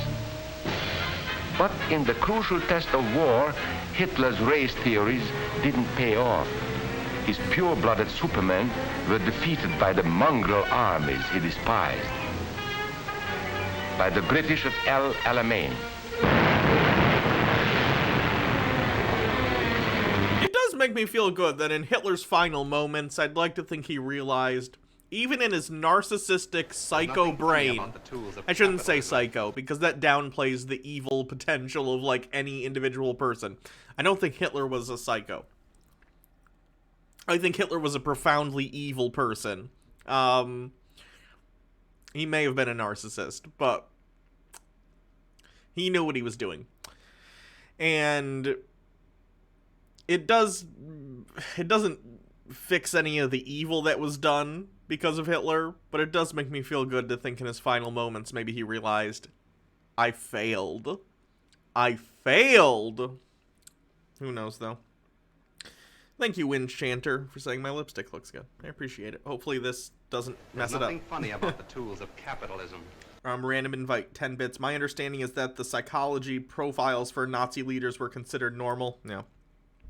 Banality of evil and all that.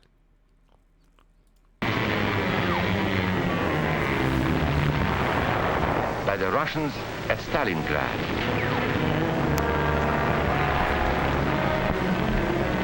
Then on D-Day by American soldiers of every color and religion, who smashed across the Normandy beaches and drove on through to the heart of Germany. For the misguided...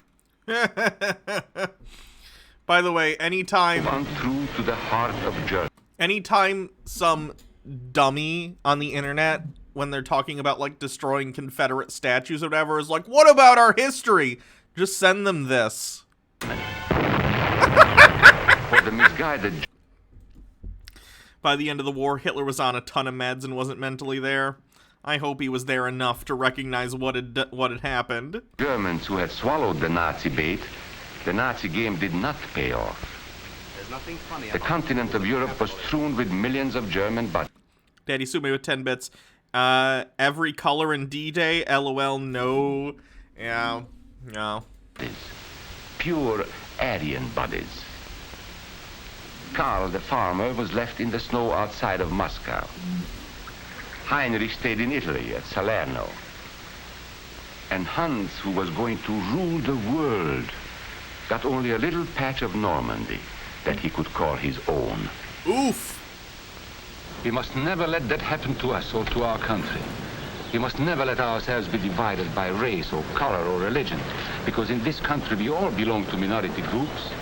I was born in Hungary. You are a Mason. These are minorities. And then you belong to other minority groups, too. You are a farmer. You have blue eyes. You go to the Methodist Church.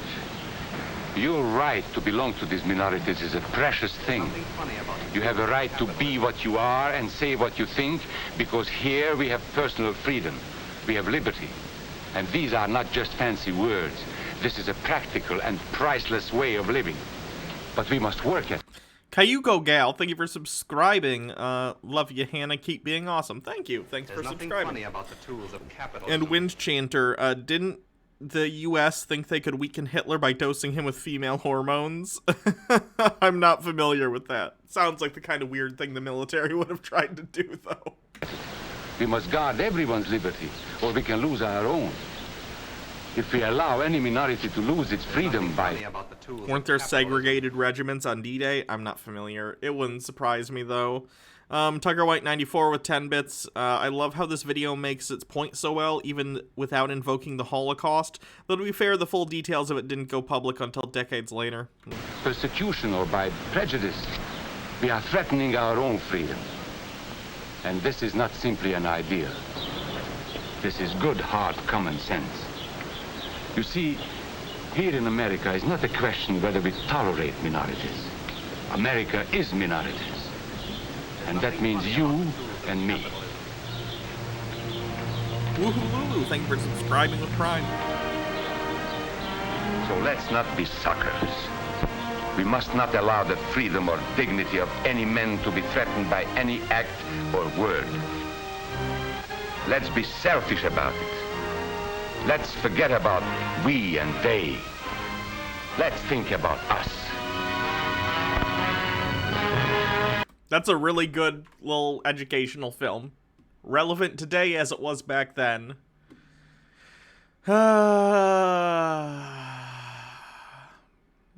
Please vote, people. Please vote. Please vote. Please vote. Please vote. That is all.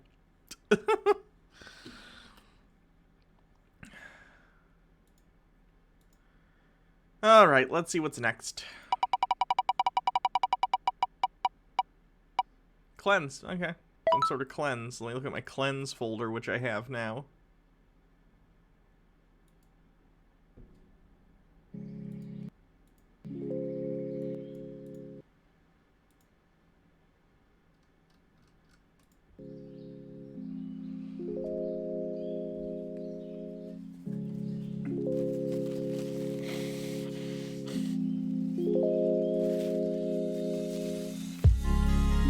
I don't know what mods they're running, but this looks great.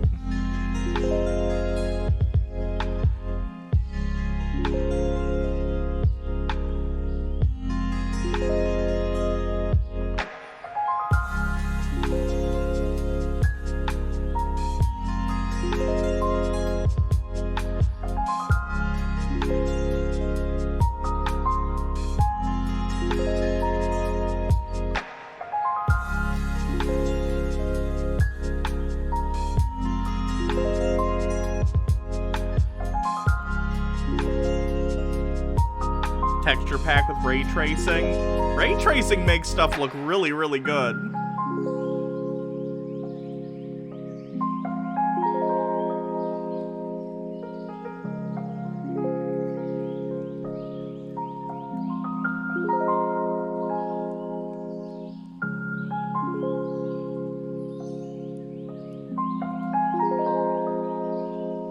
Oh, the mods are in the description. Okay. I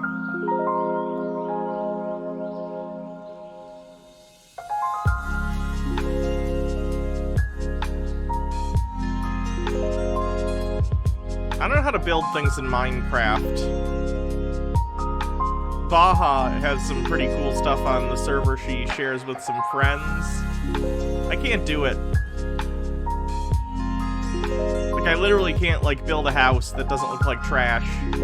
I can't picture a thing in my head and then, like, make that thing happen. I can barely picture things in my head. My thoughts are majority verbal, like a super majority. Like, 98% of my thoughts are completely verbal in nature. I'm not good with picturing things in my head.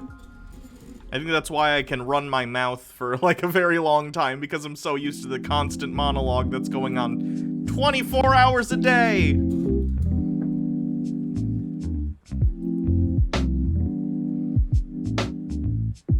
There's nothing funny about the tools of capitalism. Aphantasia. Let me look that up.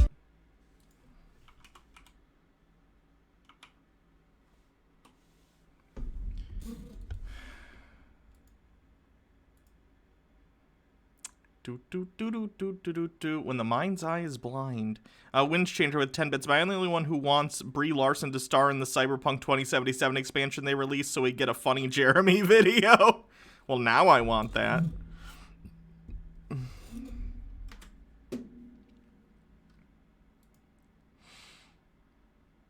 Aphantasia is a mental condition characterized by an inability to voluntarily visualize mental imagery. Many people with aphantasia also report an inability to recall sounds, smells, or sensations of touch. Some also report prosopagnosia, the inability to recognize faces. The phenomenon was first described by Francois Galton in 1880, but has remained relatively unstudied. Interest in the phenomenon renewed after the publication of a study in 2015 conducted by a team led by Professor Adam Zeman of the University Extender, which also coined the term aphantasia research. See, I don't know. Like, I can recall things. Like, if I've already seen a thing in real life, I can kind of picture it. But I can't, like, create images in my head. Does that make sense? I don't know.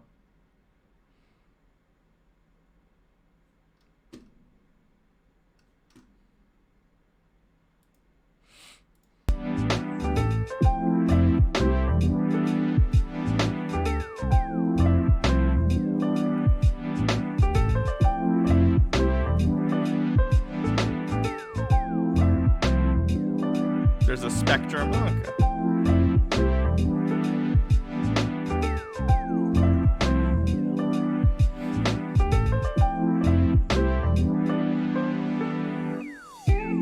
I think it's one of the reasons, if you've ever seen my D&D stream where I DM, I'm very, very bad at describing locations. I can do, like, dialogue and NPC stuff all day, but when it comes to, like, describing a location and the sounds and sights and everything, I'm so bad at it because I could kind of describe to you, you know, a street or something, but I can't picture it in my head because it's not real. So I have a hard time, like, coming up with ways of describing a thing that I can't visualize. I don't know.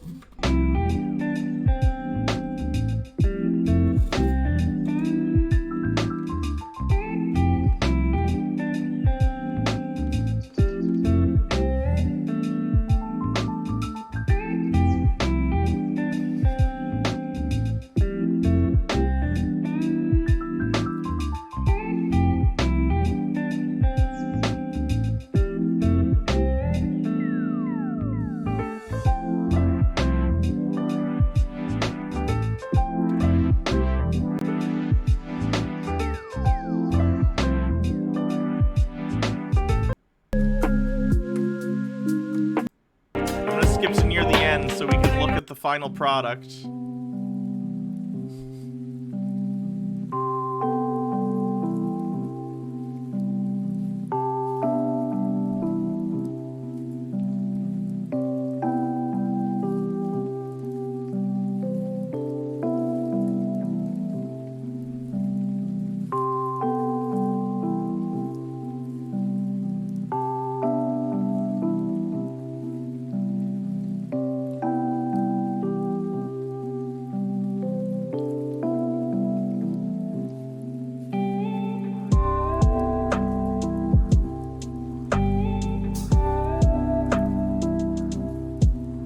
Do I find that using references helps at all? Like, what do you mean? Like, if I have a picture of something in front of me, can I close my eyes and then, like, picture that? If I've seen it, if I've seen something. But, like, even if I take... Like, if someone gives me two images and says, like, mash these two together into something, I can't... I would find it difficult to take elements from other things I've seen and combine them in novel ways.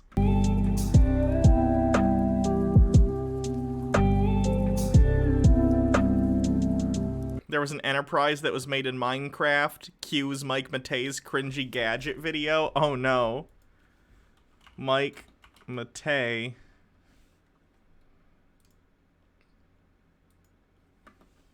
Gadget. Is it this? Is it this one? Is it this? Uh-oh.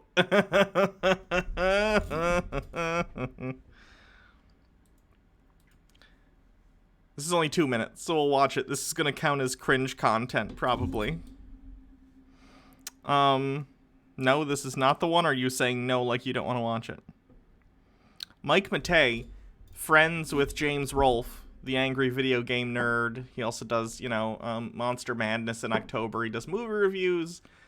James Rolfe can be a funny guy. He's at the very least an informative guy when it comes to talking about film and film history. Mike Matei is his friend, who is not funny, who is not that informative, and who is generally pretty cringe.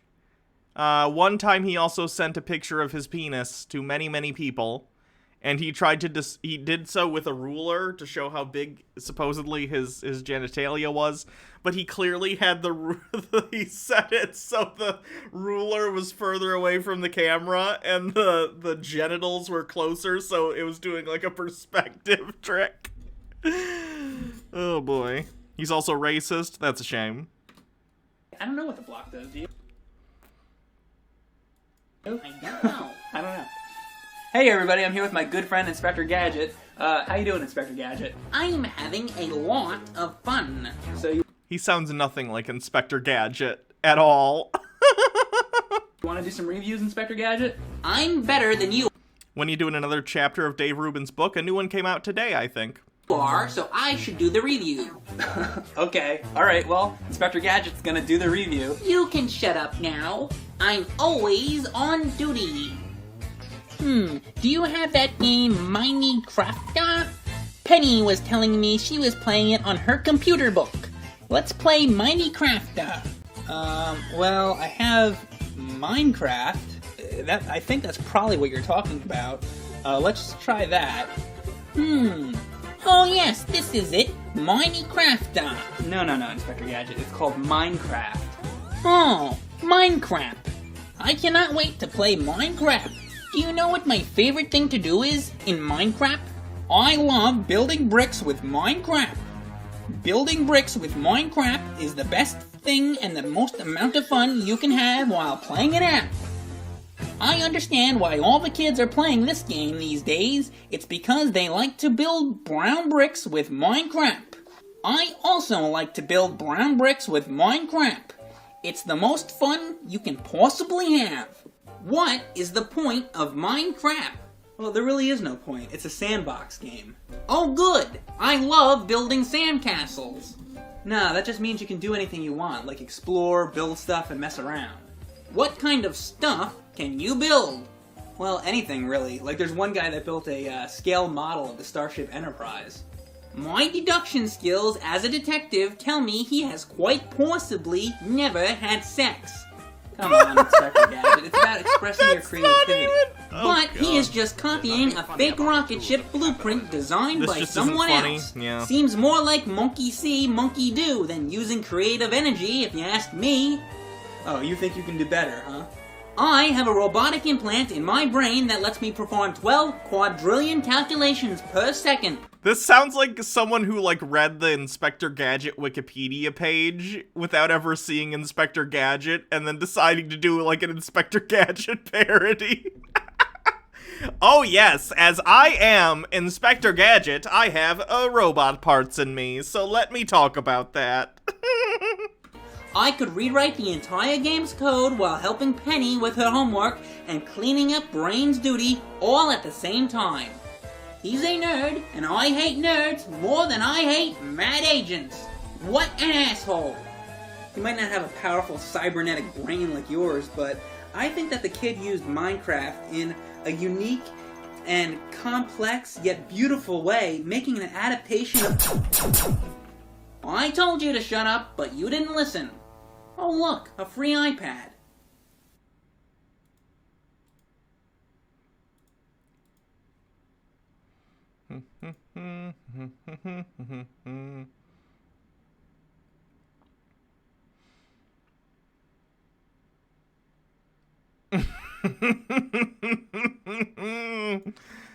So, he also played the Joker in, oh god, he's also played the Joker in some stuff online, and he thinks he's really, really good at it, and he's not.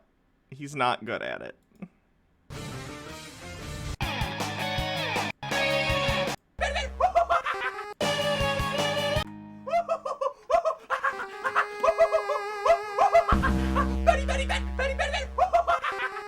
Okay, so I guess because the Joker's in the title, I'm playing Batman Return of the Joker on NES. It's a follow-up to the sequels. I gotta get to the Joker never bits. again. It's nothing funny about the Was that Batman to the third stage?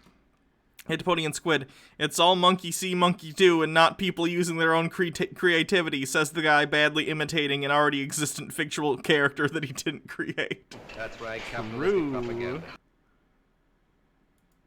Shut up! Fuck you, motherfucker! So I tried again. Yeah, you know, the Joker's catchphrase, F you, that's the thing the Joker says often. DDM1231, thanks for following. So I'm just gonna try to shoot him from across the hole, but as you can see, I can't. I just gotta get on there. Ass! One more try, I just can't. Worst Batman game. It's not really that bad of a game in general. It just has some things about it that Oh, suck. would you like to play a bad game, Batman? How No, about I the think I'm Game fine. Boy version, Return of the Joker? Have fun, motherfucker! The Joker doesn't really swear. I don't get and yeah, that's kind of an angry video game nerd thing from back in the day, which is probably why I liked it in middle school a lot. But, like, I don't know. Oh no, he did it again. Well, hello. Oh no! Okay. And welcome to the Mike Matei Live channel. Who's that? Today we have the Joker instead with the greatest of all. Which is he? Okay, he's dressed like Cesar Romero, and this is a nitpick. It doesn't really matter. But he's dressed like Cesar Romero Joker, but it sounds like he's kind of trying to do animated series Mark Hamill Joker. But he's, like, not good at it. So I guess it doesn't matter, but... NES games, Return of the Joker. Starring myself, the Joker. Welcome. This is going to be quite the stream, isn't it? I suppose. You also might be wondering. Never do. Okay, look. Okay. Bring back Melvin, brother of the Joker. We demand it. Okay. Never do an in-character live stream unless you're like an improv pro, okay? Unless you're literally like really, really good at it. Especially if you're doing an impression of a character that's already existed. It's one thing to like create your own character, because to some extent we're all doing personas online. Even if it's very honest to who you are, you act differently when you're on camera than you do in real life, and that's true for everyone. But if you're gonna be like, I'm gonna do a stream as the Joker, or I'm gonna do a stream as, you know, some other character that already exists, reconsider. Please reconsider. Very few people. It's hard enough to do a stream and have consistent things to say that are entertaining when you're just being yourself. If you have to pretend to be the Joker for 2.5 hours on a live stream, it's gonna be so bad. Is he really going to keep on this voice the entire stream? This is cringe. I would say this falls under cringe for sure. Doing Mark Hamill proud, I suppose.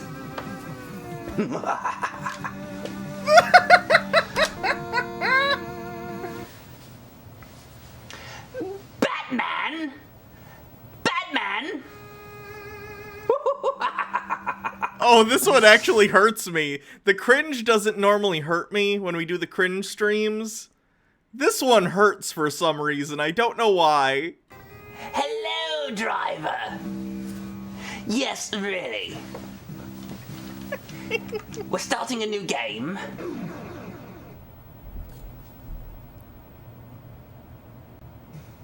Believe it or not, I've never even played my own game before.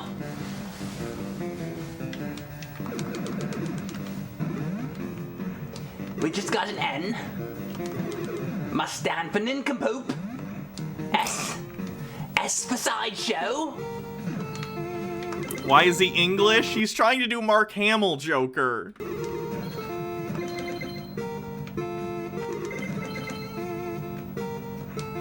This is like. Why do you have to play as Batman? Can we anyway? not? I'll skip ahead in a little bit to see, because this is like him fresh and ready to go. How bad does this Joker impression get when he's like an hour, 2 hours into this stream? Let me guess, another one of those games where they paint me as the villain.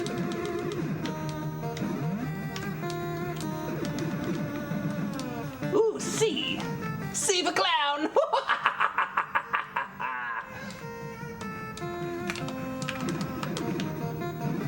Ooh, and another C. There's nothing funny about the tools of capitalism. Now, Mr. Krabs? Are you feeling it now, Mr. Krabs? I'm feeling it now, Mr. Krabs. Oh. It's the gargoyles! I am feeling it. There's a stream where Mike is drunk playing Mario. Yeah, I think he has a drinking problem, which I understand. I do too. Although it's one that I'm not drinking anymore. But like, I get it. It's very sad. I bet you didn't know they were voiced by the cast of Star Trek: The Next Generation. Okay, let's skip ahead to an hour in and see how he's faring. It's a little tidbit for...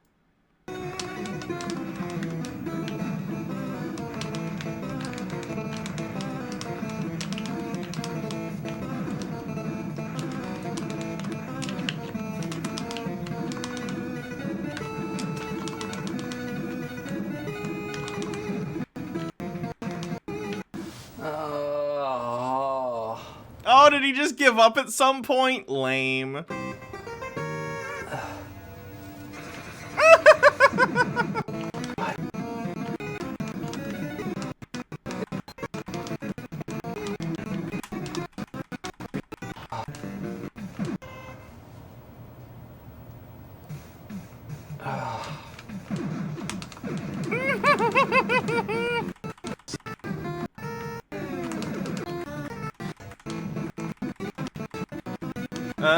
Get past this to see if he talks. How long is he stuck on this section? Jesus Christ. Oh, his girlfriend dressed as Harley Quinn. What the Joker thinks about Elmo. Elmo? Elmo! I stuck him in a box with the bat.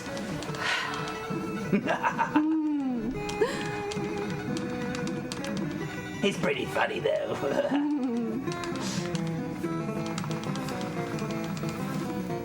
likes the Joker. Oh no. See, even I can do an Elmo impression. Everyone could do a Elmo impression besides me. You've got better things to do, Harley. Like beat the shit out of Robin. It's less cringy to me when he's like with his girlfriend or whoever this happens to be. I assume it's his girlfriend. It could just be a friend. When there's two people having fun, it's less cringy. Then it's just cute. That's true. The little fucking bird. Haven't you ever beaten yourself? Yeah. Well. No springs. Why the hell are you asking me? I don't know.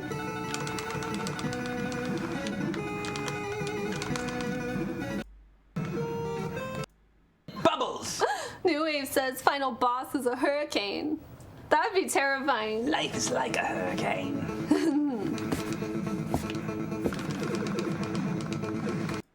My hair is awfully itchy.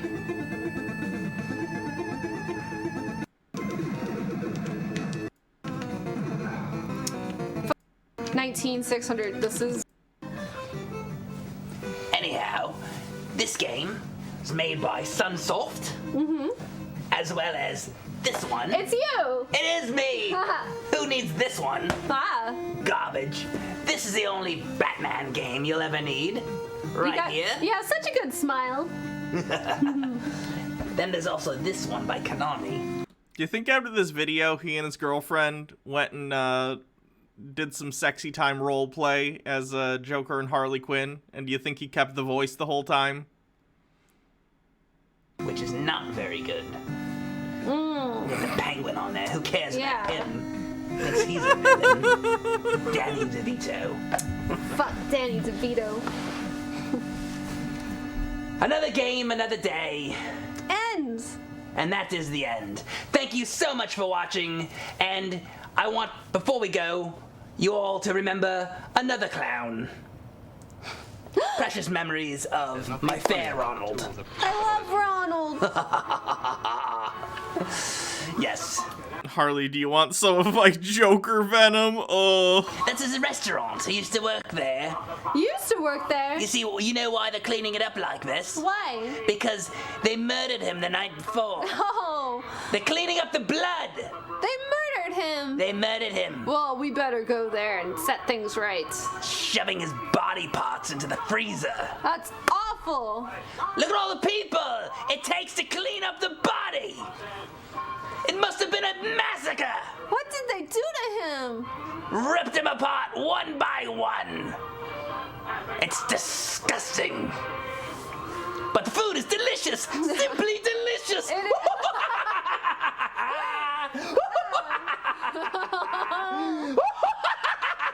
I love McDonald's, don't you? Me too. It's so good. It's so good, Mr. Poor Ronald, though. It'll never be the same. No. Thank you so much for watching, and I will see you later. You think the role play is beginning? Oh, God. There's nothing funny about the tools of capitalism. It got less cringe to me when they were together. That's less cringe. it's still pretty like, the jokes aren't good, but at least they're having fun together, right? And that's what's important, I'd say. I don't know. It's just groan worthy. Yeah, I could see that. Oh, and someone compared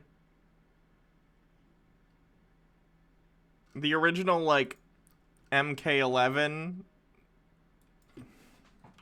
or was it 11?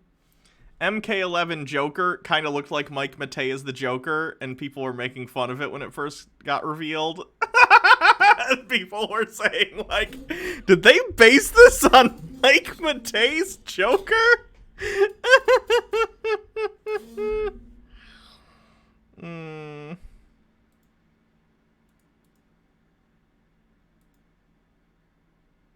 Who is this Smooth? I want to know, what is this? Like, this has got to be from a movie, right? What is this? Yeah.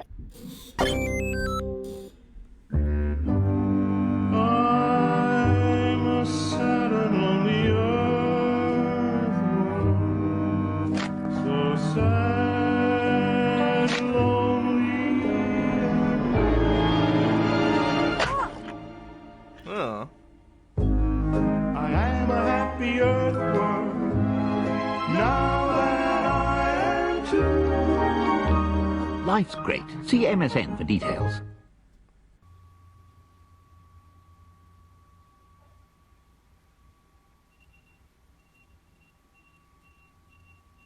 What is this about? Flab, why didn't you eat? Why didn't you beat? Why didn't you stroke? Oh, speaking of, you guys should check out this image I found. I think you'd like it. Here, look. This is totally irrelevant to the Bloodborne stream, but I thought you might enjoy this. This is my face cam for Bloodborne. This will be my facial expression throughout every moment of this game from thenceforth forward. Here, I'll leave it there. I'll just leave it there, and that way when people join the stream in a minute, they'll be very confused. Vinny, make the meat meter happy. Okay. What is he doing?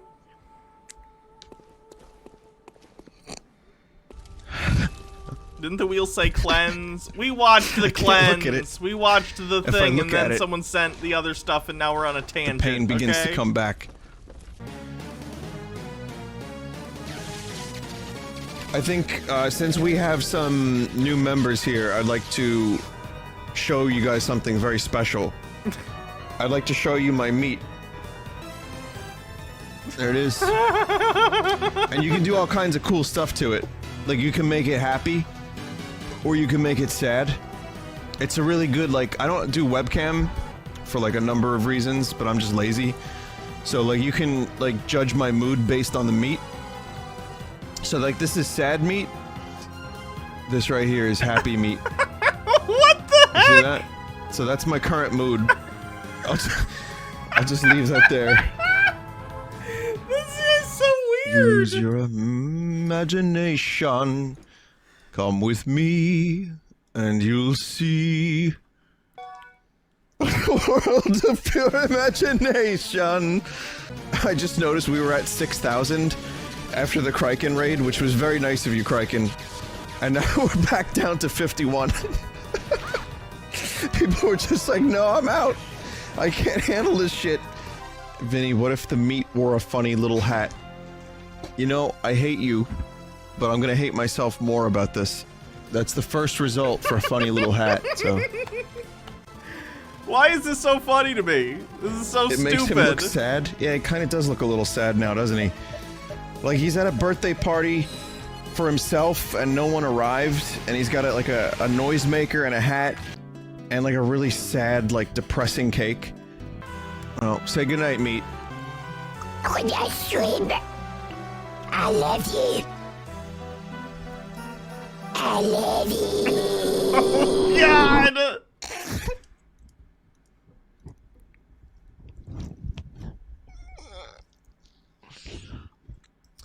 Okay, so we've got some art, and meat is still very popular in the art. From Creative Sam, here are the many emotions of meat. Moth. Here's yeah, tap into the stream in years. Hat, and you can make him blink. This is a lot. This is a lot to take in. Yeah, Man, I you got know, a nice community, I know. man. I gotta say, that's I know. pretty sweet. I haven't.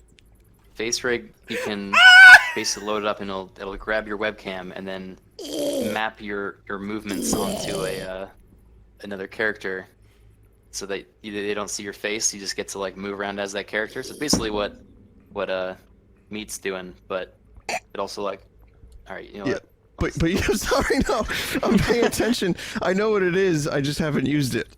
You're just fucking coughing up blood as meat. Jesus Christ. Ugh. It's so fucking phlegmy. It's gross. I know. It's that. It's called. I'm not pressing any buttons. It's called Feed the Gherkin to Meat. What the heck is wrong with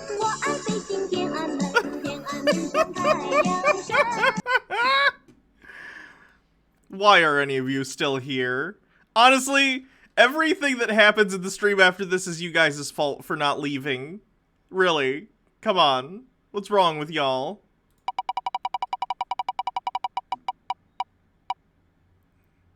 Oh, creationism.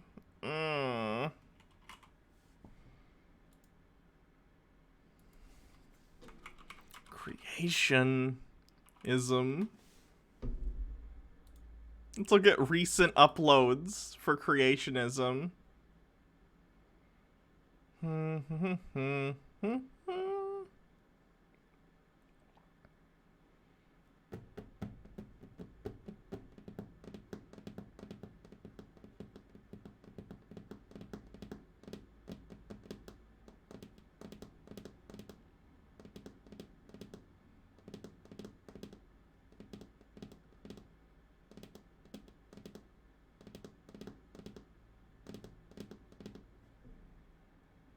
Doctoral thesis? Oh, God. Where did I even save that? I don't know if I want to do the doctoral thesis right now.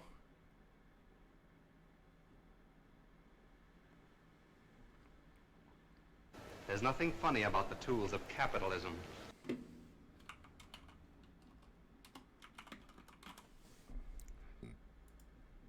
Yes, thesis, please. I don't want to do doctoral thesis. Let me see what Ray Comfort's been up to. I haven't covered Ray Comfort in a long time.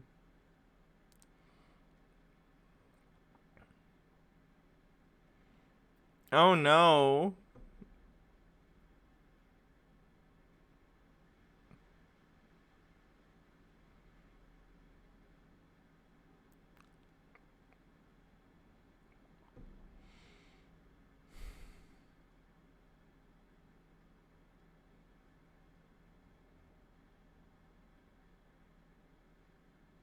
There's nothing funny about the tools of capitalism.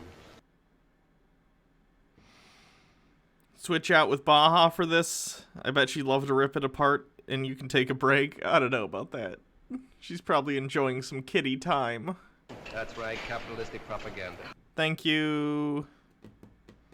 Faye Blossom. Oh, whoa. Thank you for following. Dudes spanking dudes. There's nothing funny about the tools of The capitalism. meat thing we just watched, his name is Vine Sauce. He's a popular streamer. On average gets 4,000 viewers, and on his Sunday streams gets like 6. Okay. Not familiar. Yeah, let's do a classic.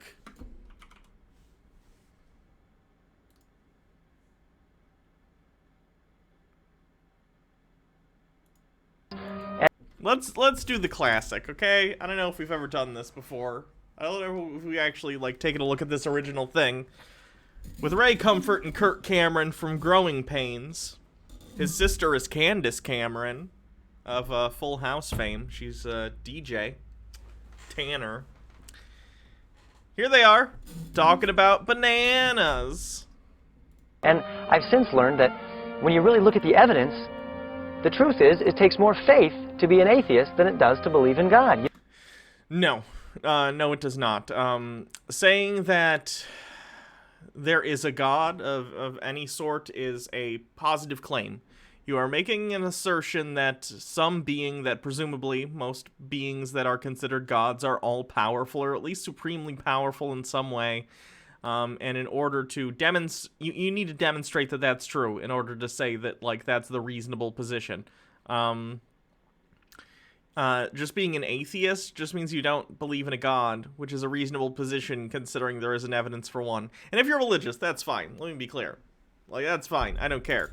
But I'm saying, in terms of, like, which is the more reasonable position, atheism is the more reasonable position. But, like, faith isn't about reason, right? If faith was about reason, people wouldn't have faith. So, 74 Quinn 74. We covered it in The Fool, but I don't remember any other time. Okay. You've really got to ignore the facts. It's funny how we equate the word atheism with intellectual, when it's the exact opposite. That's right. Look, I have an intellectually stimulating theory. It's my theory of where the soda can may have come from. Billions of years ago, there was a big bang in space. Nobody knows what caused the big bang. It just happened.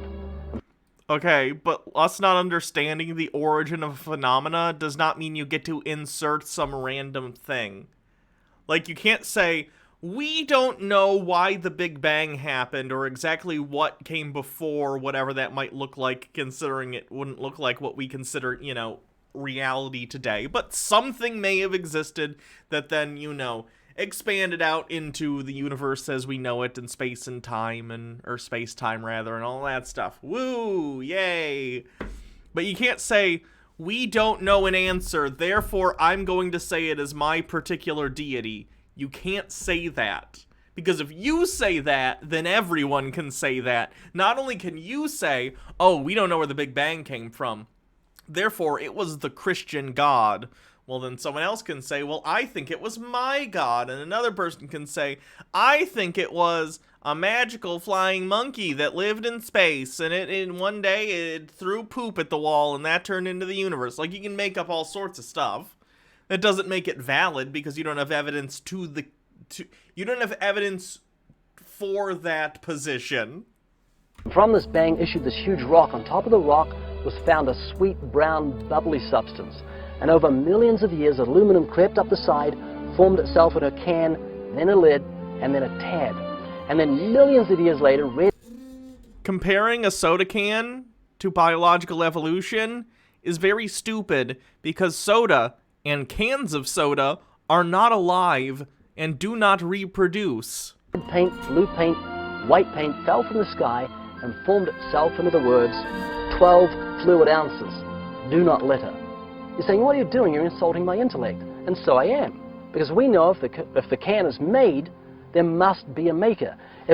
No, we know the can is made because there's, for one thing, we know about soda and where it comes from, and we know where cans come from. So we know that. We've learned that at some point in our lives. But not only that, there's actual evidence to the effect that it is manufactured, right? We understand that soda cans are manufactured because we know what they are. Even if someone who didn't know what a soda can was, let's say you get the gods are crazy situation. I don't know if anyone's seen that movie, where an indigenous like tribe of people in Africa find a Coke bottle, and they don't know what it is, and they think it's been sent by the gods. Let's say someone who doesn't know what a soda can is finds a soda can. There are inferences you could make that lead you to the idea that, oh, this was made by someone, right? And those same inferences cannot be made about bananas or trees or whatever. This is akin to the clockmaker argument or the watchmaker argument, where Ray Comfort or someone like him will say, like, if you were walking down a beach and you saw a pocket watch on the beach and you picked it up, you would know that it was made, which completely flies in the face of their own belief, right? Because if you could do the same for the sand and the trees and the animals around you, the same that you could do for that pocket watch, then there would be no differentiation for you to draw between the sand and the pocket watch. They would be equally designed to you, so why would you assume the watch was designed if you didn't know? It would look just as designed as everything else.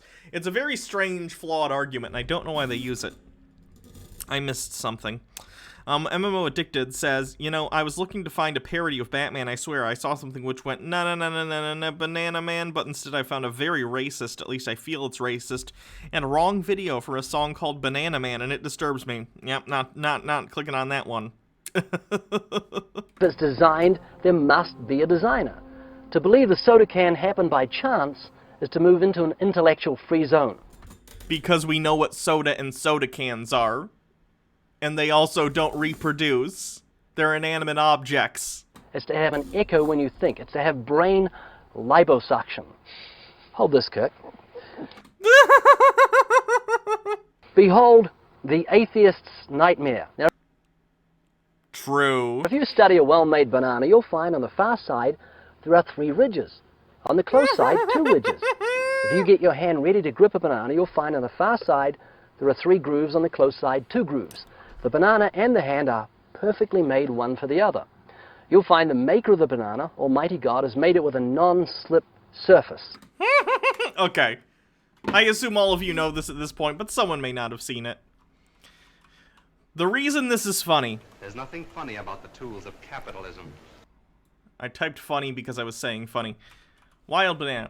The reason this is funny is because Ray Comfort claims that, like, oh, bananas are perfectly suited to humans, and they're the delicious food, and they're perfect. Therefore, it must mean that God created bananas specifically for us. The part that's funny about this is that he's holding a banana that's been selectively bred by humans, and wild bananas do not act or look or taste like the one that he is talking about. Wild bananas are full of large, disgusting seeds. The bananas don't taste good, you know? The banana that we know as a banana that you buy in a supermarket has been modified by humans over centuries, right? So he's making an argument that, oh, this is clearly designed, when he's kind of right. It was designed by botanists who selectively bred bananas in order to be more palatable to human beings. There goes your PTSD. Oof. MMO Addicted. Oh my god. Someone says with a link. Let me see what it is.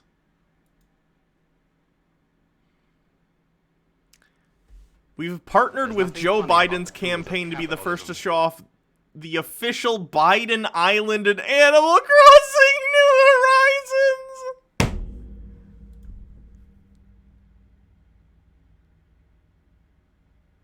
I'm getting Pokemon Go to the polls flashbacks.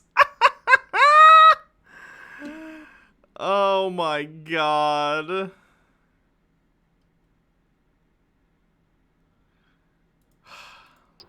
It has outward indicators of inward contents. Green, too early. Yellow, just right.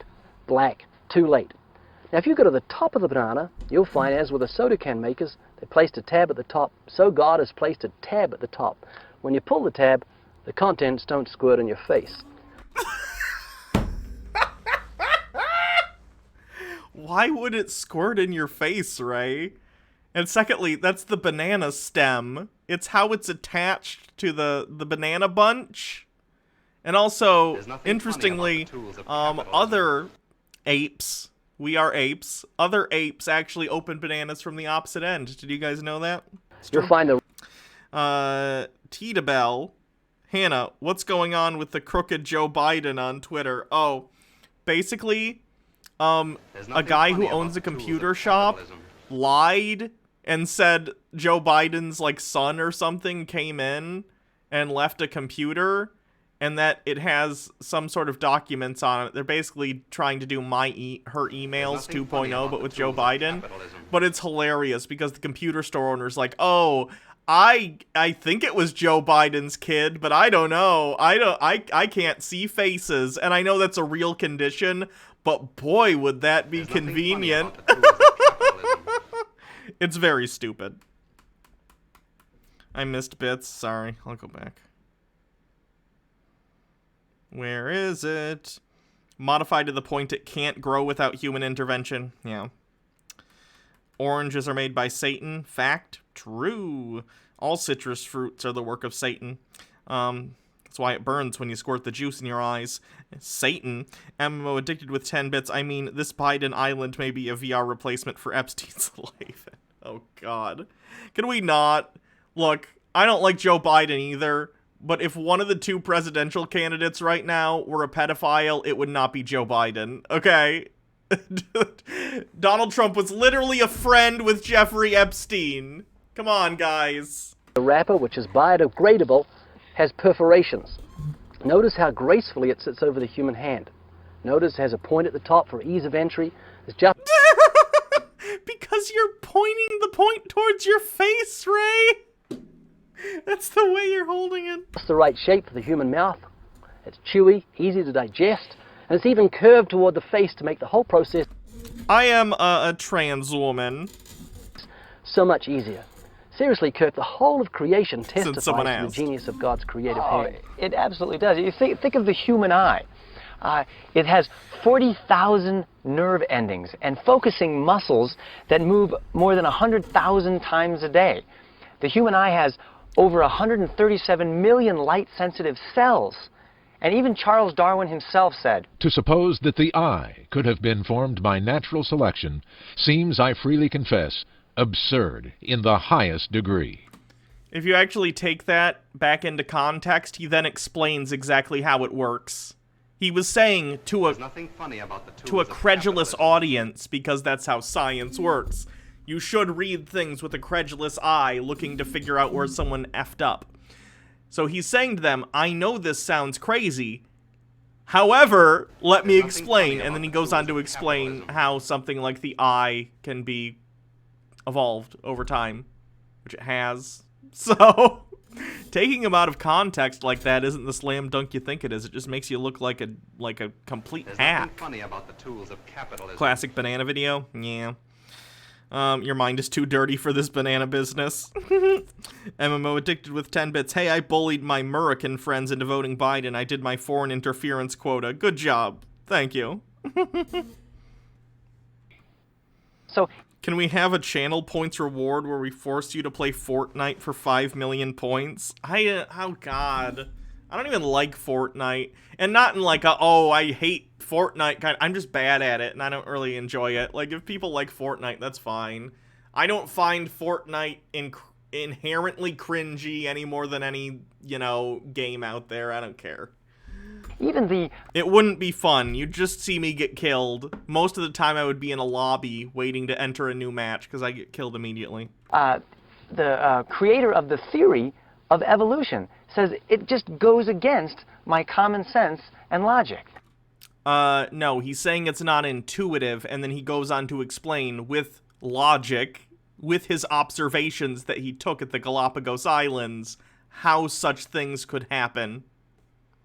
But who am I? That's just, Darwin, the originator of evolution, one of the cornerstones of modern biology. And this is Kirk Cameron, who was on Growing Pains. And I think that might be a little bit better. Anyway. Yeah, this video's bad. It completely and entirely exposes the ignorance of Ray Comfort and Kirk Cameron in their creationism.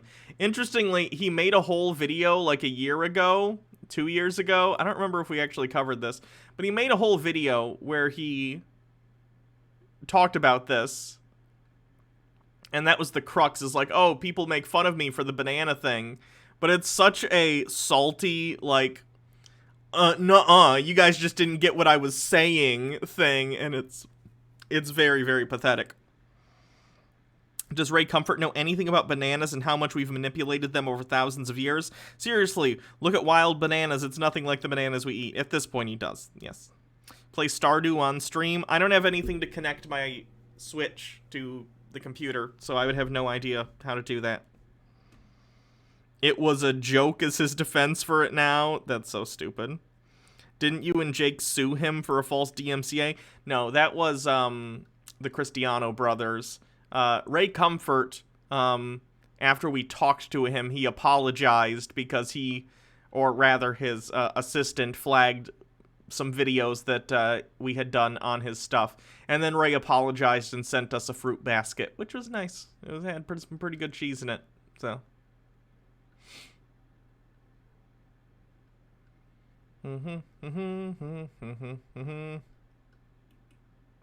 Oh, look, there's Jake and I covering the fool when I still had my desperation in the closet beard. Yikes. Antipodian Squid, you need a capture card to connect your Switch. I'm getting one with my PC upgrade, and then there'll be Twitch streaming. Okay. There's nothing funny Hannah about mentions the cheese. Wait, wrong day. Did it have bananas? Unfortunately, it did not. It did not. It had some peaches and some other stuff. That was a nice gesture on his part, for the record, but part of me wants to click on this, but the rest of me is going, no! Don't click on it. Let's see the difference, guys. How am I looking comparatively? I need to lose some weight, but other than that, I think that's an improvement.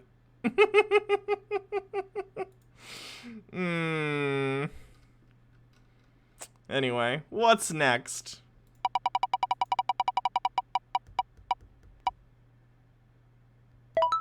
Educational film. Okay.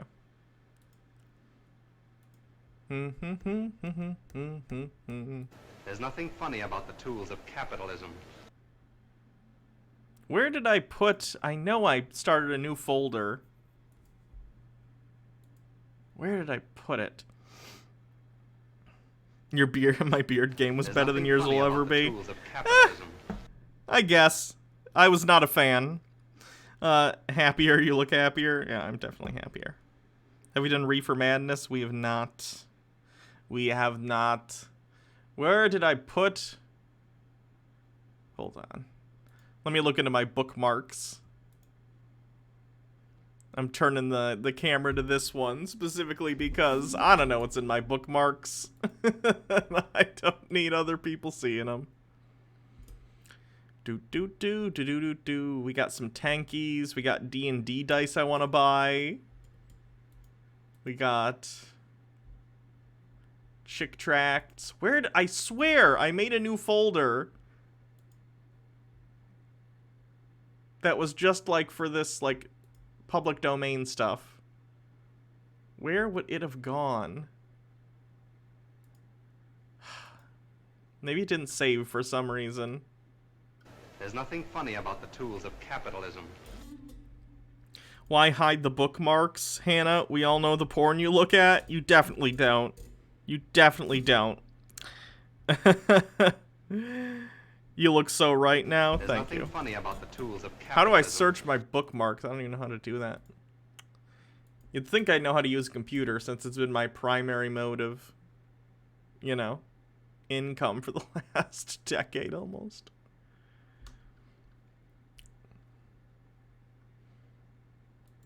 I'll just find one elsewhere. You hope it's furry porn of holding hands. Prove us wrong on stream? No, I'm good. I'm good. What else? Educational films. How long have I been on the internet? Let me look this up real quick. I'm just curious. What about the home economics video from MST3K? Which one? I don't really watch MST3K. I've seen some, but I haven't seen enough to, especially with the shorts.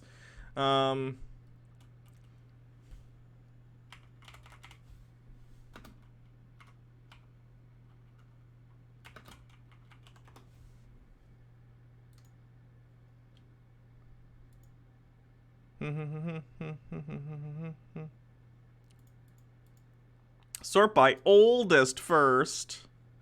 8 years ago. The first video, that was a trailer, though. Let me look at this one. I'll count this as July 13th, 2012. On July 13th, 2022, we should do something special for my 10-year internet anniversary from when I started doing this online. Dr. Gamble with 10 bits. Remember the ministry that stole you and Jake's Bible Reloaded shtick? That was fun. We've gone through a lot of sagas, honestly. My least favorite was the lawsuit saga. Okay, we can watch that, sure. Wait, have I seen this one? What they would do after complete. We've watched this one before, actually. We've already seen this. Sorry. Tools of capitalism.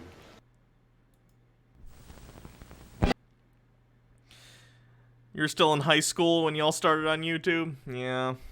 Oh, this is cringe. When we read you the creation story, understand there are people who believe this. Oh, get a microphone, guys. My God. Literally happened exactly this way. This looked up at the blue sky and saw that it was blue, like the water. And he's like, 14. Ugh. We were terrible. We were really, really terrible. Oh, there's the first chick checked. Oh.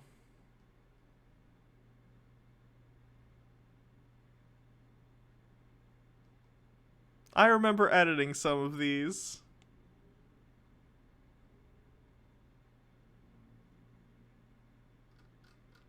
You know what annoys me? People have complained about Jake and I getting, like, political. But, like, 1, 2, 3, 4, 5, 6, 7, 8, 9, 10, 11, 12, 13, 14, 15, 16. Our 17th video in was about Mitt Romney. July, August, September, October. 4 months into us doing YouTube, we did a thing that was about politics. Oh, yeah. God, you should... God? Jesus, our microphones sucked back then. This is about Mormonism, and we talked about Mitt Romney, okay? So let's not pretend that Jake and I have only gotten political, like, you know, the other day, okay? Frustrating. Frustrating to no end. There's nothing funny about the tools of capitalism. When haven't we been political? Were. You use past tense. Why? What do you... I don't know what I was saying. I don't know what you mean. I'm saying we were political, but we still are. Right? People complain about us being political now, but we have been political since, like, the beginning. Wow.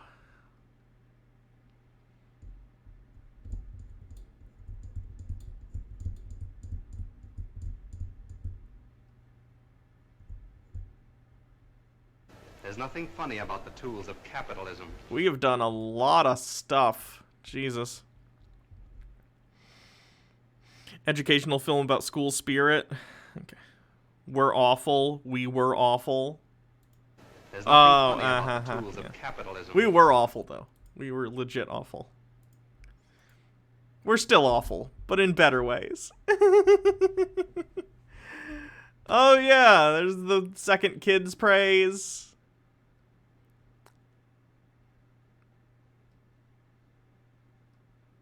It's when I still lived at the apartment that I used to live at. Oh, this is when Ray Comfort sent us the basket. Hello, Banana Man himself, friend of GMCA for that. After that, but also a That was the basket! That was nice of him. It's also at the apartment I used to live There's at. nothing funny about the tools of capitalism. Your old episode of TBR on the Ark was really good. I mean, there's some kernels of good stuff in there, but it's wrapped in just a cringe blanket.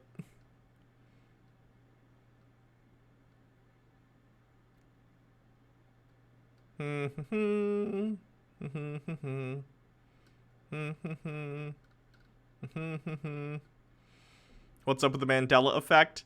I'm as much as I really enjoy Hannah and Jake, and I'm glad I get to work with Jake regularly. And I hope we continue to do collaborations, into the future. But like, I do kind of like being able to go out and do my own. I like being able to go out and do my own stuff. I think this was peak. Like, I don't like how I look here because, trans, but, like, I think this was peak attractive boy mode me. I'm disgusted by the beard and by the fact that it is me. But nonetheless, I was looking pretty sharp outside of the whole disgustingness of it all, you know what I mean? I gotta get that down to that weight again. That would be great. Butter Nips was peak, true. Anyway, sorry. We can move on to the actual thing that was spun on the wheel. I've been getting way off track today. What about School Spirit from 1958?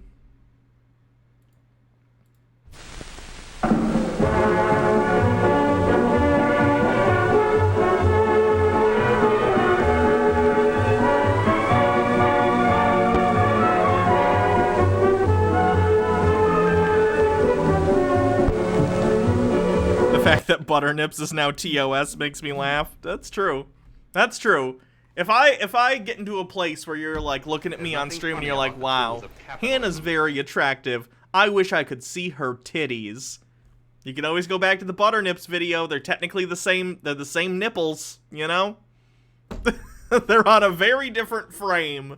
But you could kind of look at the nipples and then try and, in your mind, transfer them onto current me. MMO Addicted with 10 bits. You were one of my first crushes when I was even deeper in the closet, not even out. Oh, that's cute. What? Oh, for those who don't know, one time Jake and I did a charity stream, and we raised $10,000 for St. Jude's, which is great.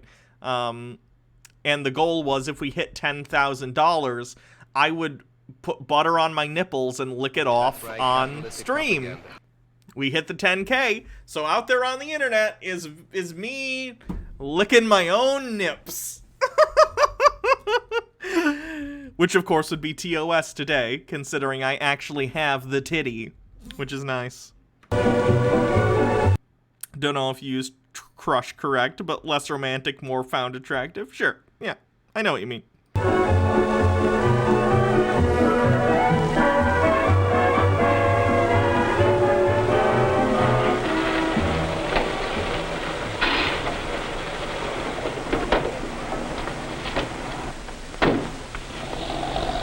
So this is the famous hangout, the place where Lawrence High plots the downfall of every other school. This is it.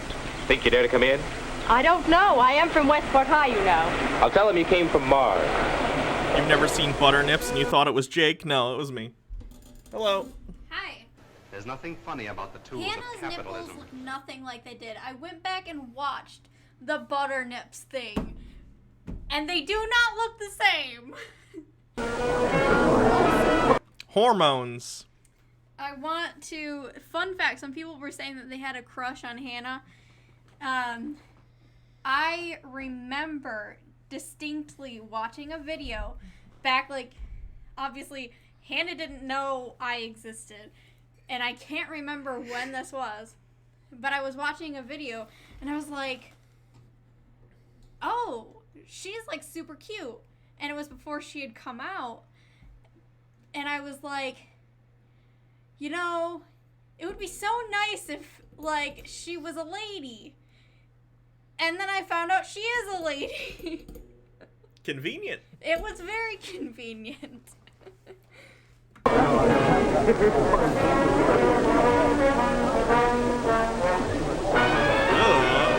don't like how he's looking.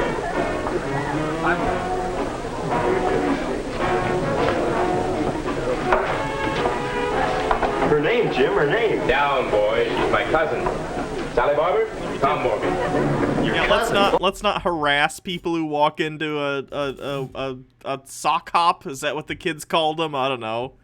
Oh, this is too good to be true. My cousin, and I haven't seen her for a long time. Sure. Go away. Let us rattle the family skeletons in peace. Oh, Jim, if I had a cousin, I'd want her to meet interesting people. If you had a cousin like this, you'd do just what I'm doing. You'd protect her. So goodbye. All right. Spoiled sport. This is a nice place, Jimmy. Even the wolves are nice. Why the armband? Oh, they're from the high school service club. Been out ringing doorbells. We're trying to boost United Fund over the top. I got everyone. Daddy Sumo with 10 bits.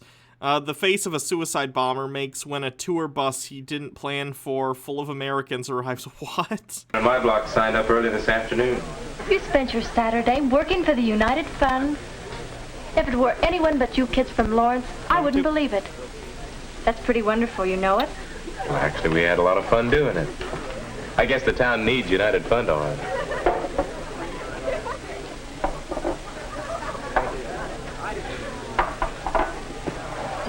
Why are they giving why are they giving them both the bottle and a glass? Just drink it out of the bottle. What? No. You've really got it here at Lawrence. Pour it in so that...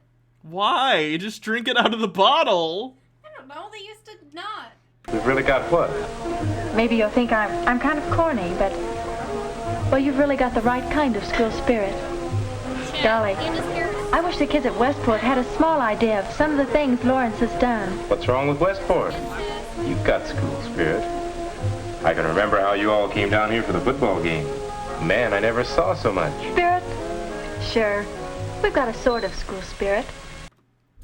And when I was in high school, I thought, like, pep rallies and the idea of, like, oh, we gotta cheer on the school and the school sports teams because you go to this school. I found it really stupid, and as an adult, I find it even stupider. Oh, yeah. Who cares? I thought it was the dumbest. So, like, I hated my high school. After growing up in Flint and then my parents moving me to a different high school because they didn't want me to go to high school in Flint, I fucking hated that school. There was nothing to celebrate about it. They were all... super religious, bigoted, white people that were middle class and have never wanted for anything. It was just stupid. But here it's different. Your school spirit seems to be working in everything you do. It doesn't make any difference if it's sports or debate or competition for a scholarship. We know that Lawrence High is always going to be the hardest to beat. And every student body in the state feels the same way.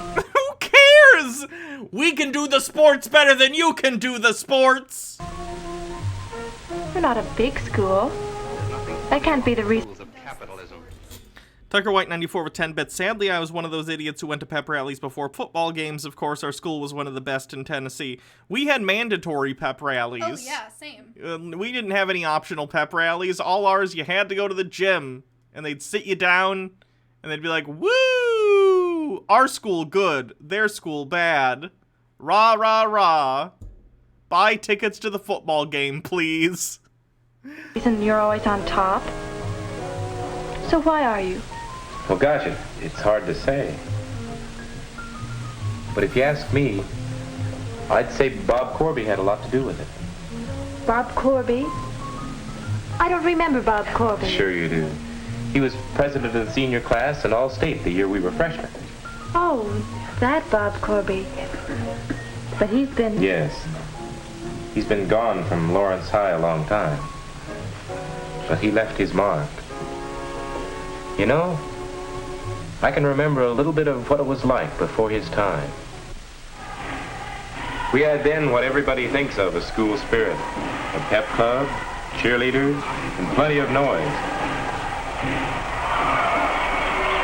It's a ruse to get people to buy foam fingers and heavily marked up food and drink. Daddy Sumo with 10 bits, so did we, but I skipped out on them and just sat outside. I was a very straight-laced student, but I couldn't be bothered for that whole pep rally because I hated the high school. We couldn't do that. Our school was small enough that, like, you couldn't skip out on something. Like, you'd be caught immediately. You can't do that where I was from. Mandatory fun. Yeah, not a fan of mandatory fun.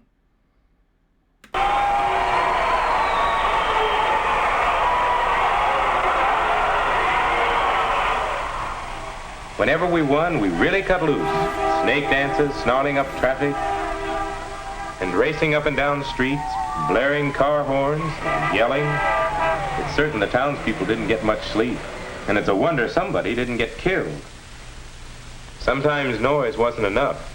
Sometimes it was kid stuff, such as painting the school initials in places where they had no business to be. If we'd had...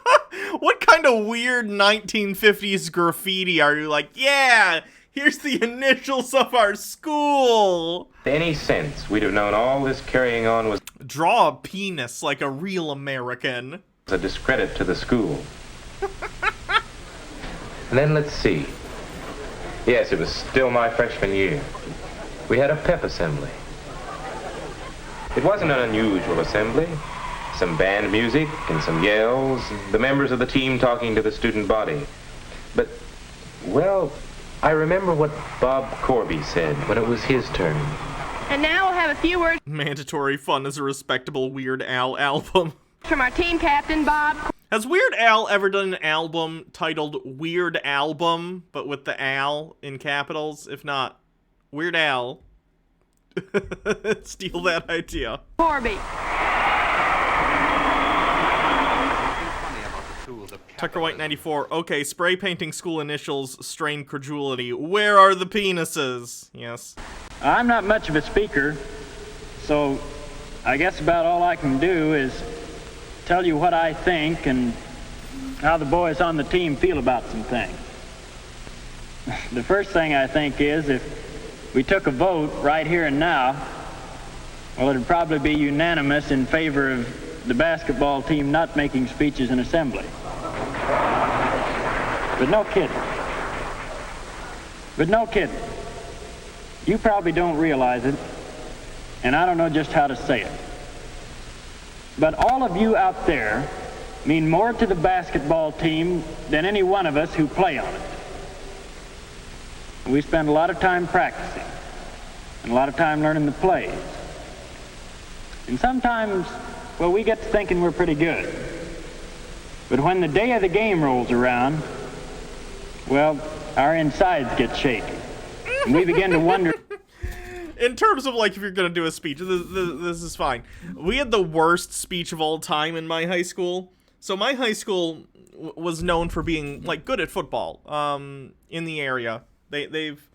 I don't know how many championships or state championships they've won here in Michigan, but they do well regionally, right? In our region, in the area of the local schools, they're, like, the most winningest typically. It's obviously going to depend on the year. But the year I was a senior, and the year, you know, my class were all seniors, of course, they had a really bad team, and it was hilarious, because typically the football team would get, you know, a lot of respect, because they won a lot, and people care about that. I didn't, but I don't really care if people care. That's their business. But that particular year, the football team got made fun of a lot, because, like, the year before, we had gone to, you know, the state championships, and one of the, like, I don't remember if it was the quarterback, but someone on the team ended up getting into, like, a really good college football program, and then the next year, they just sucked. They sucked so bad, and it was my class, and it was so cathartic seeing, like, the people who, like, thought they were hot shit in high school getting shit for being bad at football. It was amazing, and it came to a head when literally... This is still the best thing ever. Oh, hold on, let me get some bit messages.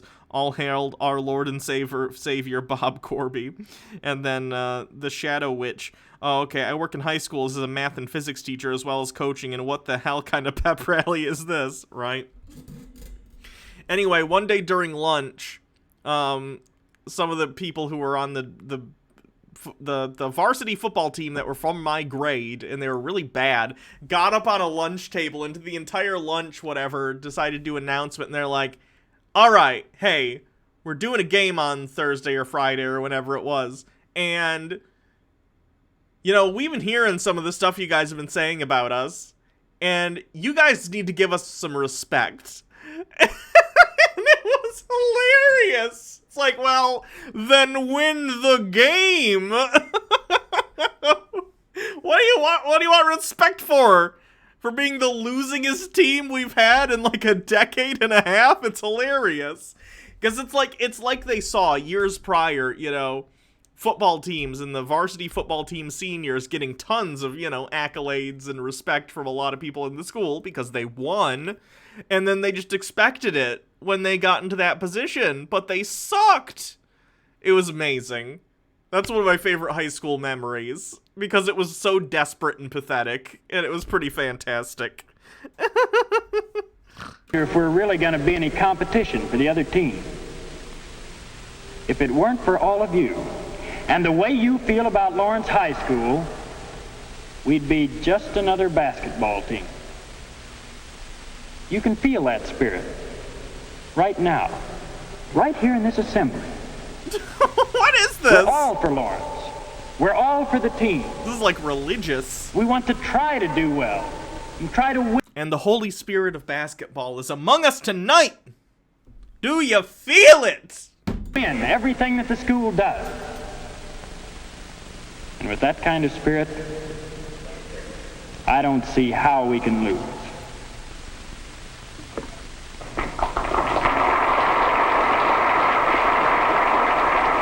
Well, that threw it right into our laps. Bob Corby was a hero to every kid in school. And if he said the whole student body was a part of the team, well, we weren't going to let Bob Corby down. Those were the see why I call Bob Corby our Lord and Savior now? I do see it. Weeks when school spirit began to mean more than just norms. If an opposing team member was shooting a free throw, we all kept quiet to give him a chance to make it good. When Bob fouled out in the last minutes with the score tied, we didn't jeer the referee. We concentrated on supporting the players who were still in. That's what Bob was doing. There's nothing funny about the tools. That is a white crowd if I've ever seen one. Holy crap, look at this. Are you feeling it now, everyone? I assume that's the SpongeBob clip again. We all had a new idea of good sportsmanship that all of us wanted to live up to, and it was heading us straight toward the championship. Lawrence High was rated one of the top teams in the state. And that's when it happened. Right in the middle of the season, halfway to the championship, Bob got sick. Really sick. He was the spark plug of the team. With him gone, we didn't know whether the team would fold or not. What really happened was that it worked just the opposite way. People got to thinking about Bob in the hospital, and everybody became more determined than ever to carry on with what Bob had started. The coach never said, we've got to win this one for old Bob. He was too smart for that. He knew that's what we were all thinking anyway. Well, there was no foolishness at all after that. Everyone got behind the team in the way that it counted, not calling attention to ourselves, but letting them know we were for them. And you know, it was a thing that carried over into every classroom. Because when you get right down to it, a classroom is a kind of team too. Just do your work! Learn! What does this have to do with basketball? Students and teachers working together to accomplish something. If you look at it that way, you realize that there isn't anybody more on your side than the teacher is, whatever class you're in. The more we got behind them, the more we realized that Lawrence had as good a faculty as any school. They were teaching a full day's schedule and then taking on other jobs for the good of the school. Jobs like helping plan constructive assemblies and working with intramural sports and all sorts of other things. And we didn't want just the teachers doing things for the... No one gets excited for high school basketball. I think the entire state of Indiana you have an inbox message from the state of Indiana. It's very angry and in all caps. Good of the school. We wanted to do them ourselves. Enrollments in debate and dramatics and science clubs jumped way up. Before long, we were as proud of our scholarship and extracurricular ratings as we were of our other victories. One student won a National Merit Scholarship that year, and everyone in school felt a personal pride in his accomplishment. When visitors from other schools dropped into Lawrence, I guess they could see that the building wasn't the newest or the biggest in the state, but that didn't matter. We knew any school would probably trade. Wind Chanter from Indiana can confirm football is bigger here. Okay. I heard that because of like Hoosiers and stuff, basketball from high school is pretty big, but maybe it's not the case. Their shiny new buildings for what we had. The reputation of being the best school in the state. Boy, I'll never forget the championship game that year.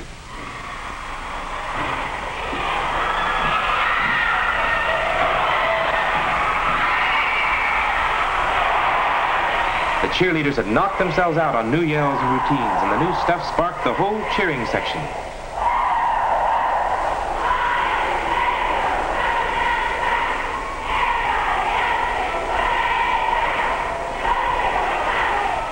There wasn't an empty seat in the This dude peaked hard in high school. house. The whole student body turned out, even though the sports writers favored Washington High to beat us by at least 8 points. After all, we didn't have Corby. That's what they thought. You should have seen them. That's what people who aren't from here stereotype about us, because Indiana has no cultural identity outside of sports and racing. That's true. I don't know anything about Indiana outside of the stereotypes I've heard, so that's true. Tucker White 94, new routines? Yeah, I'm sure a lot of work went into that ring around the rosy routine. Every man on the team was an inspired ball player. He had to be. Washington High didn't stand a chance.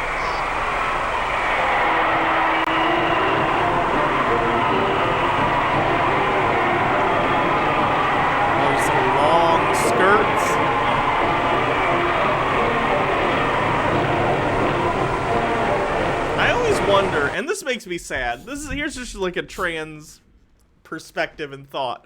I always wonder, like, had I been born what I would consider properly, and had, been identified as female from birth, how my schooling would have been, and if it would have been less of a nightmare. I mean, it would have been normal nightmare levels for, like, schooling for people, but I do wonder if I would have had a better time and gotten into different groups and had more friends, more fun. I don't know.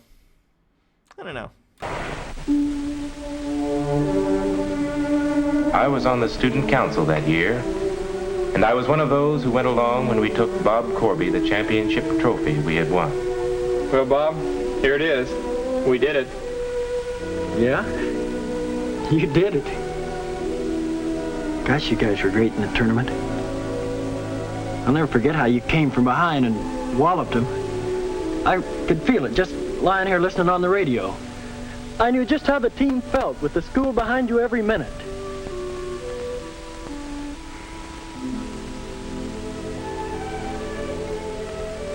Wish I could have been playing with you, but I guess you just have to take things as they come your way. Anyway, I'm glad I was on the team. I'm just as proud of this trophy as if I'd helped you win it.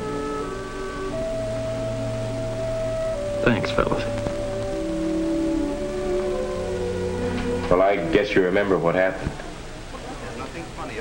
There are times when all the spirit in the world doesn't help. Sometimes you got to lose. He's gonna F that trophy.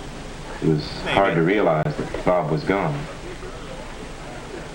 That's what people had to do for Coom tributes before anime figurines were invented. I couldn't keep a straight face for that one. Sorry. And he'd shown us something else. He'd shown that you can lose like a champion too. I think it's wonderful the way you... Are we voting cheerleader Hannah or not like other girls Hannah? Oh, I would have been a not like other girls person. I would have been deep into Hot Topic. I would have been the kind of person who wears, like, ironic, like, Ariel the Mermaid, but, like, goth Ariel the Mermaid hoodies. I would have been very embarrassing, but in a very fun way for me. It's sad. It makes me sad. I've talked about this with my therapist. It was a big point of my depression at one point that I just had to, like, mourn for a childhood that I'll never get to have. One where I'm comfortable with who I am, but you cope. You gotta cope. Bob Corby's dead. That's a bit morbid for a short about school spirit. Wait, did he die? Feel about him, Jimmy. No. He'd shown that you can lose. He'd shown us that in the end, It was hard to realize that Bob was gone. Oh my god, they killed Bob! Why? This is a short about pep rallies. But in the end, he'd shown us something else. He'd shown that you can lose like a champion, too. There's nothing funny about the tools of capitalism. Like this, Hannah? Let me look.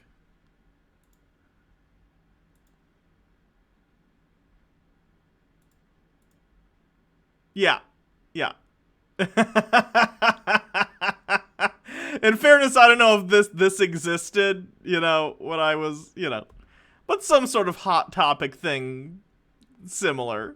I think it's wonderful the way you feel about him, Jimmy. Worry not, Hannah. Bob Corby rose again 3 days later. Zombie Bob. But I think you're all wrong. Wrong? Why, it happened just the way I told I'm you. not saying that the order of events isn't true. I'm just saying that you're wrong to give Bob Corby all of the credit. But it was Bob. I know it was Bob. All those things he said... Somebody says almost the very same thing at every pep assembly without making that much difference. Let's undercut the achievement that we've posthumously given to the dead classmate and say, you know what? F Bob! He was so weak he died of polio, okay? Are you feeling it now, everybody? Are you feeling it now, Spirit? Why, every school has one thing or one person to be proud of, the way you're proud of Bob Corby. But how many of them carry it any further? They would have, if they'd known Bob. There are kids at Lawrence now who never knew Bob Corby. Oh, can't you see? The spirit was there all the time. It wasn't all his doing that brought it out. You're missing the point. No, I'm not. I'm closer to it than you are. If what you have at Lawrence depended on Bob Corby, it would have died when he did. Oh, God! Oh, God! This is dark! Let's tarnish the memory of Bob Corby. Let's call Bob Corby's parents and tell him what a piece of shit he was. He's probably thinking, damn it, the boobied one makes too much sense. But it hasn't. It had to be all of you. Well, how can you argue with a woman? But I did argue with her. I argued with her for hours. That's right, capitalistic propaganda. Hard left ahead. Thank you for following. Welcome But to you know, since then I've been wondering more and more. Is Sally right? Was Bob Corby really less important than I thought to Lawrence High? Or was it Lawrence High that made Bob Corby important? Can any school build our kind of school spirit if it looks around to see all the things it has to be proud of? You were just joking when and you then said the supports boobied them, one makes too much win, sense. lose, or draw? I don't know. What do you think? I think that this was messed up, okay? This was messed up. Not a fan. Okay. Let's see what's next. No, we're not doing creationism again. Karen. Okay. There's nothing funny about the tools of capitalism. It's like this for Bob, and then there's a...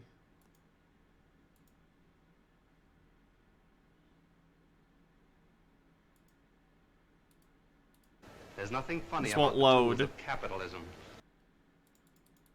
This isn't loading for some reason, so I don't know what this was.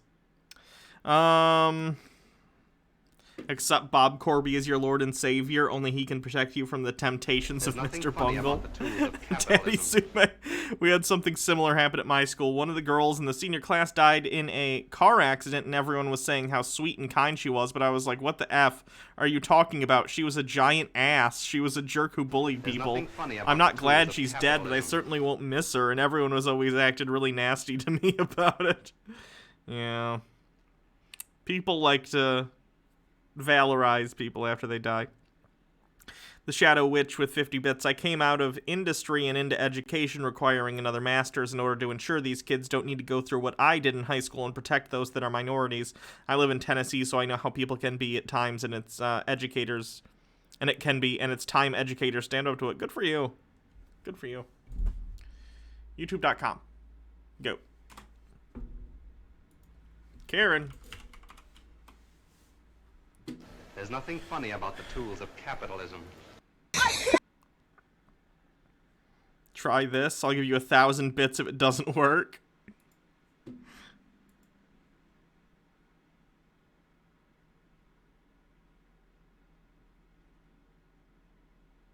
Where do I play? I don't know what I'm... I feel awful about that surprise. Tell you what, let's give your parents a call right now. The birth parents you are trying to reach do not love you. Please hang up. Oh, that's sad. But impressive. Maybe they worked at the phone company. Right. Now you might be asking yourself, Cave, just how difficult are these tests? What was in that phone book of a contract I signed? Am I in danger? Cellular phones will not give you cancer. Only hepatitis. I miss Portal 2. I hope they do. I'd like if they did a remaster, or even just a re-release of Portal or Portal 2, so I can play it on, like, PlayStation. Open my fucking car. My daughter has to get in. He won't move his car. My daughter has to get in. Move it. You parked it too fucking close. Brooklyn residents have locked down a fracking pipeline. That's pretty rad.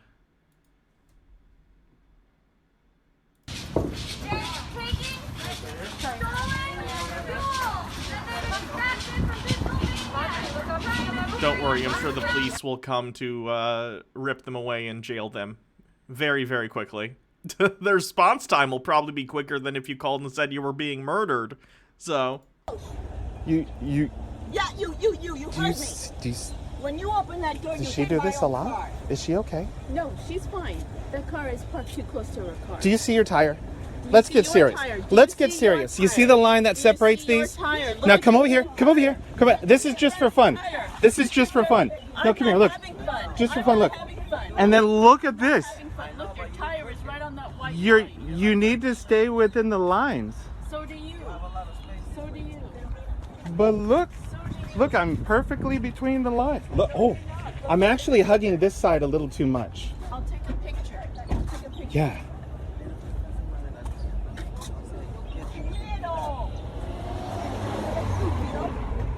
Pero estás loca. Fuck you. Oh. Fuck you. En español, por favor. Don't call women crazy, fucker. Don't be crazy. You're crazy. Look, you little shit.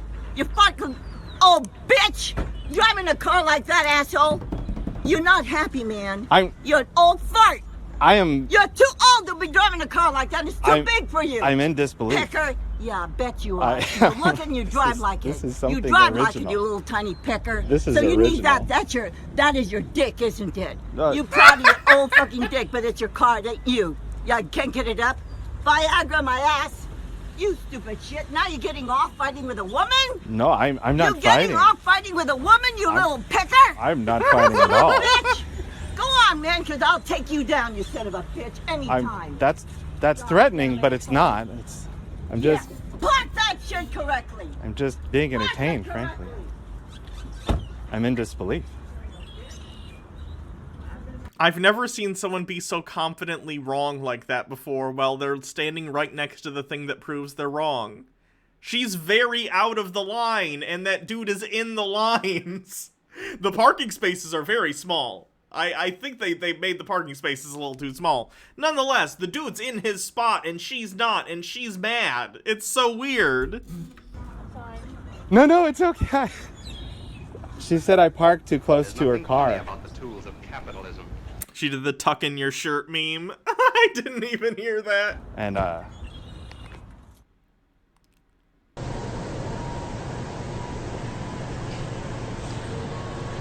nothing funny about the tools of Like Lord of Patriarchy. He's pretty close. I can't really hear this one. I went to Stanford and there we go. You're not gonna call somebody that word. I don't care who it is. I don't care who you are, nigga. Nope! Can't do the racist ones.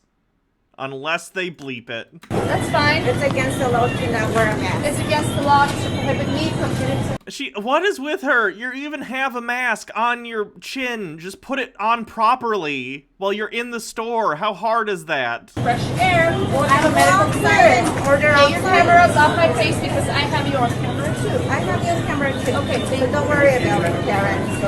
We don't know that you have that or not. You are not obligated to see your medical clearance. I don't know if she even went to Stanford. Not Get my graduated, but salad when. and you're making this into a bigger deal than it needs to be. Get your camera off my face!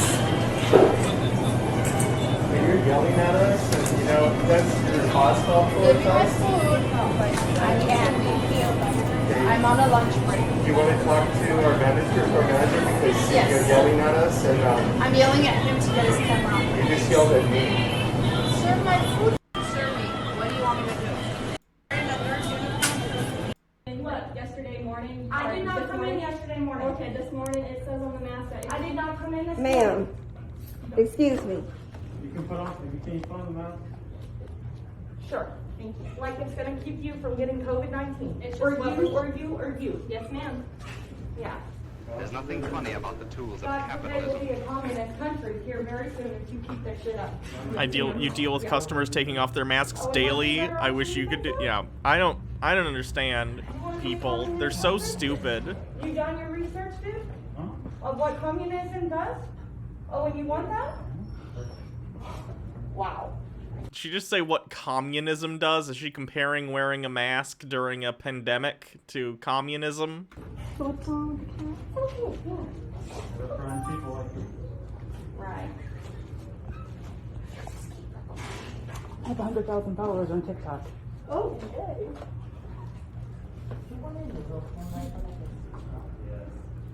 Exactly what's gonna happen. Okay. Our next appointment is to find you. What you gonna do about it? Put it on Facebook, bitch? Oh, please get it. How about it? Hello, I am in the Overland Park Regional Hospital, and I am not wearing a mask. There's nothing funny about the tools Oh of God! No! You're in a hospital, moron! Daddy Sume with 10 bits. Okay, I'm gonna duck out. Me and my friends are gonna do some co-op gaming. Thanks for having me on, Hannah. It was fun. Bye, all. Hey, happy birthday, Daddy Sume. Thanks for coming on and sharing your story, and I hope you have a good rest of your birthday, okay? See ya. Hey, I know, I like her look, too. Like, looks cool, but why you gotta be a dick? wondering how to get to the exit. And then you take that down. Oh, come on. Hello. Like, she's just trying to make a scene. She's looking for people to fight her. Good, how are you? There's nothing funny about the tools of capitalism. This is biological. This is like biological warfare, but on a hospital. Wing the ultimate nug. Customers act like I'm an asshole for refusing to get within 10 feet of them when they take off their masks. It's annoying. Yeah, people are stupid. The tools of capitalism. Hello, how are you doing? Hello, how are you doing today? Like, I understand if her intent is, like, to show no one's enforcing the mask thing, but I don't think that's her thing. I think she's looking for conflict. Could be wrong, though. Woohoo Lulu says my dorm has a 19-year-old Karen who walks down the halls and watches the TV every day in the rec room despite the signs to wear masks and not use the room. She claims she doesn't have to because her father is a military general. Oh, God. How are you gentlemen doing this evening? Will you show me the way out? So much, I'm pretty good, thanks. You guys are pretty overwhelmed with the rising. I thought, like, I would at least hear a crying nurse or two. from a camera. Can you guys get here? At Hammonasset at Middle Beach. He's taking pictures of people on the beach with a helicopter plane. Drone. The word is drone. Yeah, can you guys hurry? I already talked You're allowed to fly drones in public.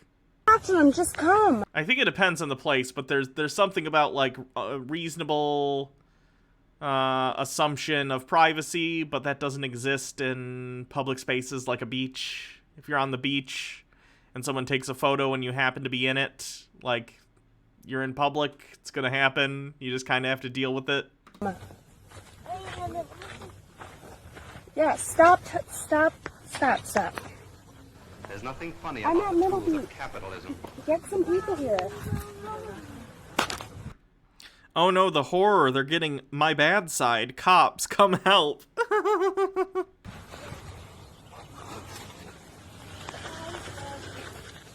You can fly in national parks but not take off in them? That's interesting. I wonder why. You're assaulting me, you asswipe! Oh! Is she seriously like assaulting him over flying a drone? What the heck? I hope this lady got arrested. Oh yeah. She's full on like got him in a thing on the ground! What? What? Yeah, you want to take pictures?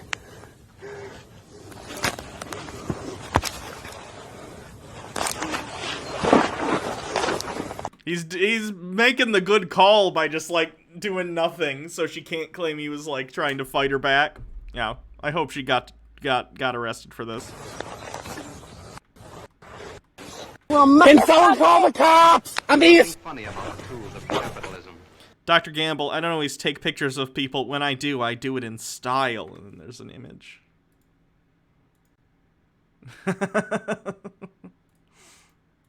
Want to stop? No. Please get off of me. At the end of the day,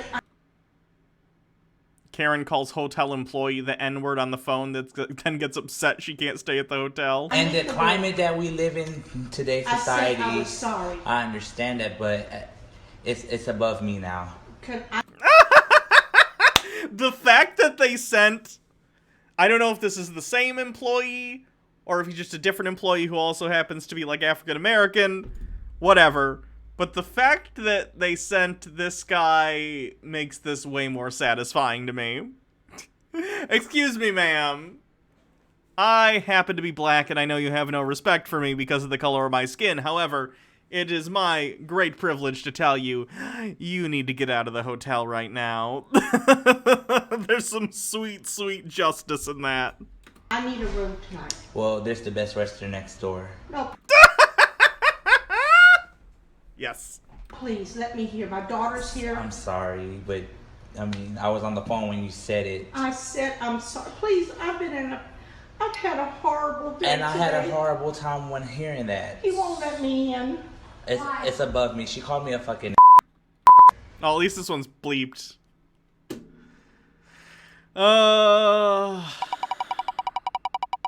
Probably one more thing and then we're gonna call it a...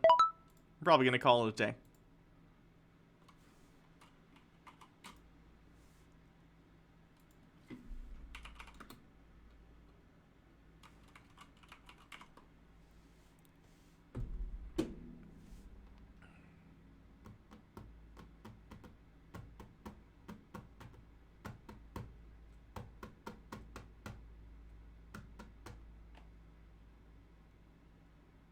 D&D neckbeards. Hey, what's up everyone? This is Walter Fate and I'm still alive and I'm back here to make some videos. Today we're covering stories about neckbeards again.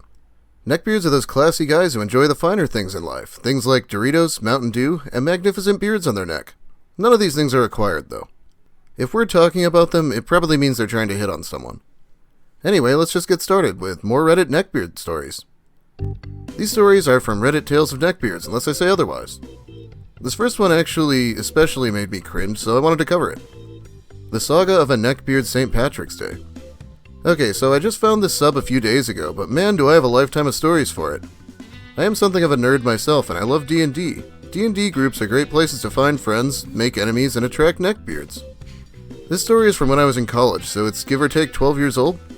The players, Sam and Gilly, a married couple that I shared a house with. I had been friends with Gilly since we were in grade school, before I moved away. Arya, another friend of mine, Sam and Gilly's, who shared the house. Ramsey, our neckbeard, either graduated or a fifth-year senior. I never figured this out. Me, I lived in the house, but wasn't there very often, because my sorority had killer activity requirements. I was an officer, and also I was a senior in college. Okay, so Sam, Gilly, Arya, Ramsey, and myself all had a D&D group. The author doesn't say this at this point, but she names herself Sansa. At one point, this other music major friend of mine was our DM, but he graduated and went to get his master's at a different school, so Sam kindly took up DMing for us. As a result, we always met at Sam and Gilly's house, which was fine. I lived there, so it was really convenient for me to go to D&D at my own house in my pajamas. Arya would sometimes come out and play one-shot characters with us, and sometimes not. Ramsey had been a friend of Sam and Gilly's for a while, but I didn't know him all that well. He was, well, interesting. He definitely used the milady all the time, wore a fedora, etc. He actually wouldn't be a bad-looking guy, except he was just obnoxious as all hell. I was not interested in him, neither was Arya. We really got into our D&D. I played a bard and I would often make up little songs to sing that were kind of funny on the spot. Think like commercial jingles, not full-on Critical Role style goodness. And since I was a music major, I guess they sounded decent enough. I'm no composer and I can't remember any of these songs, so I don't know. Well, Ramsey the Neckbeard loved it. His character was a barbarian and was always throwing himself in front of my bard to protect her, etc., etc. Well, okay, whatever, it's a character. I guess what I didn't realize was that reality and fantasy were blurred for this man, because whenever I would have to miss sessions to do stuff for my sorority, he would say things like my character was sleeping off a long night after having been with his, etc., etc. Well, no, not exactly, but it's just a game, so I didn't say anything. Oh boy. Oh god. People who can't distinguish between the game and real life are the worst.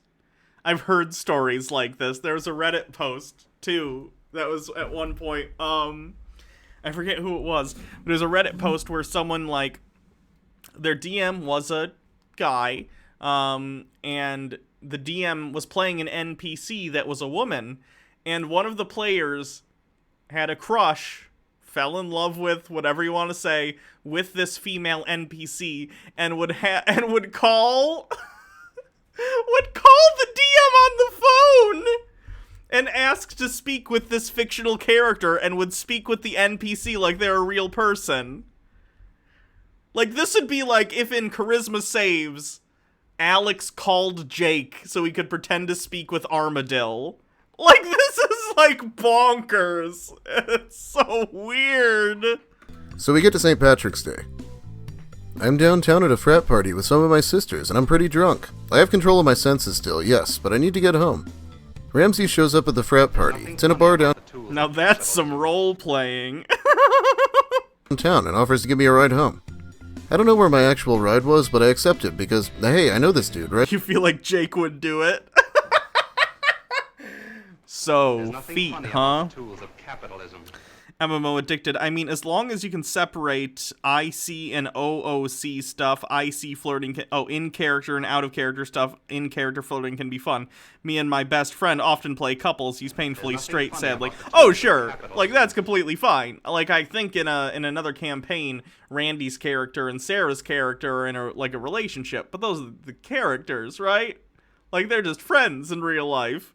Which is why it's very cringe to me when people don't make that separation. Someone who knew about this at some point, like, accused Randy and Sarah of having an affair because they're characters in the game. Funny about the were dating each other or hooking up or whatever it was. Even though... and I guess you could cheat on someone emotionally from a distance, but first of all, it's not the case. That's not the kind of people those two are. They wouldn't cheat, you know? But also, like, Randy lives in a completely different state than Sarah. It was just very funny. The Ender 92. This is gross, but I do love the idea of a super dumb barbarian being mesmerized by a bard's performance and deciding that they have to protect the person to keep the music alive. Sure, that's a fun idea as a character. Jake definitely would. Wing the Ultimate Nug with 10 bits sounds like a dating sim D&D edition. it's a little different. It's a little different because, like, relationship stuff can move the story forward in D&D and inform the characters. I don't know. It's a fun time. I don't know if it's something I would never do with the character just because I'm an awkward person overall and I can't flirt with people in real life. So even pretending to try and flirt in a game wouldn't work because I don't know how to do it. I barely know how to speak to people on a genuine basis in real life. You'll notice in the D&D campaign, the professor never talks about her feelings or, like, genuine things like that, almost ever. And that's because I, as a human being, don't know how to do that. So, that's a blind spot for my characters, because it is a blind spot for me. Gaz Blackheart, thank you for following. Right? Drunk me was okay with it. So he takes us the wrong way back to Sam and Gilly's house and parks in a really abandoned warehousey looking type place, and I'm like, this is not the ride I signed up for. Well, here, my friends, is the climax of the piece. Ramsey, Sansa, I just love you so much. The professor is an expert flirter. She'll just walk up and sniff you. She was on drugs at the time, I'll have you know, okay? She doesn't normally sniff people. I guess unless they smelled really, really interesting from far away. And I just want to be with you. We get along so well that I know it would be perfect, and I know you feel the same way I do. Me, no? Ramsey, I just knew I had to come rescue you from those frat guys who would take advantage of you. Me, thanks for your concern, Ramsey, but I had a ride home. My sorority requires us to have assigned designated drivers before we go out. Ramsey, visibly angry now, so you'd rather hang out with those guys than hang out with me? Me, I'm not interested in dating anyone right now. I just want to get through school, finish my recital, graduate, and move on. Ramsey gets into my space, but we're so perfect for each other, I could show you right now. Me shoves him, drive me home, now. I somehow manage to get him to drive me home, and I storm back into the house. I go to my room so I can get ready for bed, and I hear Ramsey talking to Sam and Gilly as I do, and he's saying that I'm not what I say I am, I let him on, I'm probably going to lie about him, etc. Oh no. I go back out to the living room and tell Sam and Gilly exactly what happened and how uncomfortable and scared I felt. Sam immediately disinvited Ramsey to future D&D sessions, and he wasn't allowed to be in the house when I was home. Ramsey did come around a few more times after that, but I never had any words with him. I talked to Arya after this happened, and she confirmed Ramsey had done the same thing to her on another occasion, so he was a serial offender. Yeah, of course he was. I don't know what it is, but thinking about this guy awkwardly trying to hit on girls with his D&D characters is making me cringe more than normal. He probably actually thought driving her into some dark place she didn't ask to go was romantic instead of scary. I've never played D&D actually, but has anyone here ever been kicked out of a group for sexually harassing anyone? Probably not, and we're going to try to keep it that way. Okay, the next story was actually posted to my Discord the other day, and it covers a very short relationship, but this guy just sounds so obnoxious that I can't take it. I just got here, and I have a nice neckbeard/nice guy story. This is fairly recent, and it might have a quite anticlimactic ending. So I'm a 14-year-old girl, almost finished with my freshman year of high school. The neckbeard/nice guy in question is 17 years old, and he's in his sophomore year. I met him at the beginning of the year in my pottery class, and he was very nice and polite. We would make jokes and show each other memes or some other dumb shit in class. He normally showed me 2009 Chuck Norris memes, but I'm not going to judge. I guess I'll call him Nicebeard because he wasn't incredibly disrespectful, just super fucking weird and pretty pathetic. Over the coming months, I sort of developed feelings toward him. He isn't one of those super disgusting Mountain Dew and Dorito breath neckbeards. He actually keeps himself quite clean. He has a sort of weak, scraggly neckbeard, short brown hair, and glasses. Of course, can't forget the black trench coat. He's scrawny and just half an inch taller than me. I'm 5'5". And I believe late December or early January, I added him on Facebook. Yes, Facebook. We started messaging each other, and on one particular cold and snowy day, he ended up asking me out in a very awkward way. We were having a battle to see who the biggest nerd was, and we started changing each other's nicknames. He changed my nickname to Goddess of the Nerd Realm. Oh no. I didn't know what to hit him back with, so Dustin00 says, I have a D&D group that's half women, the number of guys we've had to eject. What is wrong with people? Everyone, it's just a game. Just come and play the game and don't be a creep. Ah! I stole his idea and changed his nickname to God of the Nerd Realm. This was a very bad idea. He said, so if I'm a god and you're a goddess, does that mean we're in a relationship? And I didn't know if he was being serious or not. I thought he was trying to be funny. I asked my sister to help out and I ended up saying yes. I kinda wanted to be with him, but at the same time I had this odd feeling in my gut. Thus began our 5-hour-long relationship. For the first hour or so, we talked about music. He sent me these cringy Minecraft and Skyrim parodies he thought were genuinely funny.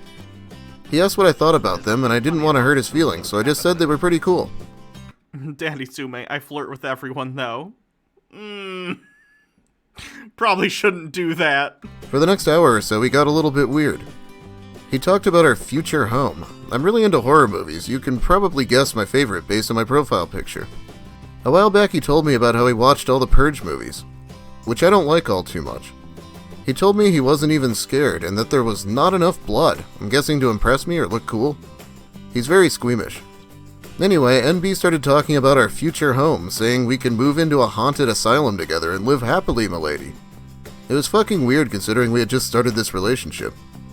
The whole time he kept saying, "I love you so much." For the next 3 hours or so, he talked about Skyrim and anime. I was so bored and cringing really hard. At around 8 p.m. I told him I was going to take a shower and that I would be back. Of course it was an excuse to get away from him. I got out of the shower and looked at my messages. NB had spammed 32 heart emojis. He chose the blue one because he knows it's my favorite color. I told him very weirded out, "Thanks for the hearts." He told me he took a shower along with me. Almost like we were taking a shower together. Ew. He sent me a picture of himself. It was just his face and his shoulders. I could tell he was shirtless. He said, "Does this distract you?" To which I replied, "Yeah, very." But not in the sense he was thinking of. He sent me another picture and lowered the camera a bit. Oh no! I changed the subject very fast because I was very weirded out. In the pictures, he had the creepiest fucking smile. It is literally burned into my brain. The vast majority of people do not want unsolicited naked pictures. It depends on the context, okay? Here's my experience and my feelings, okay?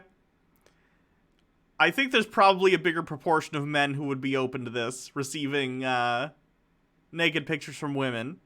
Women, however, on the whole, don't want random naked pictures of you. Pretty simple. So as a rule, I think it's good to just set a rule for the world. Don't send someone naked pictures of yourself or any sort of like picture along those lines unless they are specifically requested. And even then, don't put your face in them. He spammed heart stickers for identification purposes. So people can't blackmail you or put it on a site where you'll be identified or something. And in response, I sent some business... She said she was 14. Yes, he was 17 and she was 14. ...fish stickers. He sent a few more I love yous, then I told him I was very tired and needed to... You would never send a pic ever, just not smart. Yeah, I'm with you on that one at this point. Andrew Dickerson, his eyes are so dark, they have no soul in them. They're like the eyes of a shark, the eyes of a predator, the eyes of evil. Sleep. It was only around 8:30, and I thought he was catching on to my lies, so I told him I had stayed up way too late the other night and really needed sleep. He let me go, but not after some extra creepy asterisks. Plus, even if someone else doesn't reveal it, you might end up in like a which Chris is Captain America? Chris Evans? Chris Evans did like a thing recently where he was screen sharing and he was swiping through his phone on a stream. And there was a picture of Captain America's penis. So, it's just not a good idea to hold on to that kind of thing. You never know. Boop's nose. I realized I needed to get out of this relationship, fast. The next morning I told him I wanted to call off the relationship. He asked why, so I gave him some bullshit like, I guess I just don't want a relationship right now. He kept sending me, why? At one point I just quit answering because he was clearly looking for some attention or some shit. I got back on my phone later to see about 20 whys spammed and a picture of an anime character with gears in their head. It was very edgy and very cringy. Some time passes and he messages me a simple hello. I don't see the point in ghosting him. Daddy Sume, I always delete mine after I send them. I mean, they're still out there though. Someone has them. So I say hi back. He asks how I'm doing, to which I reply, I'm good, how about you? He says good. Then he swiftly and casually says, I miss dating you. Alongside that fucking edgy anime picture again. Ugh. Bro, we dated for 5 hours. I ended up ghosting him again. Some more time passes, and he messages me again with a very lovely and unexpected hello. Like the dumbass I am, I answer. After a moment of talking, I send this picture of a trash bag with legs to start a conversation. Like the hilarious person I am, I say, haha, look, it's me. NB replies with, no, you are this, and he sends this anime chick with devil horns, who just happens to have ginormous flopping tits that are sweaty and oily.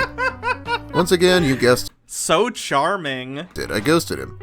He replied, I'm sorry if I hurt you about 15 times, and once again, that cringy-ass anime character with gears in their head.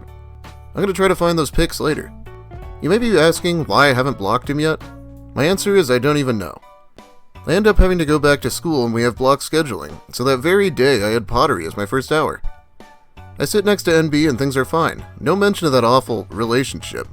He started to poke me in the stomach. I told him to stop and he asked why.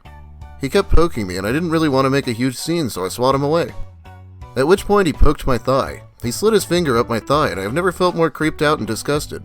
Bad touch! I swatted him away again and he grabbed my thigh with his whole hand. No! I swatted him away once again.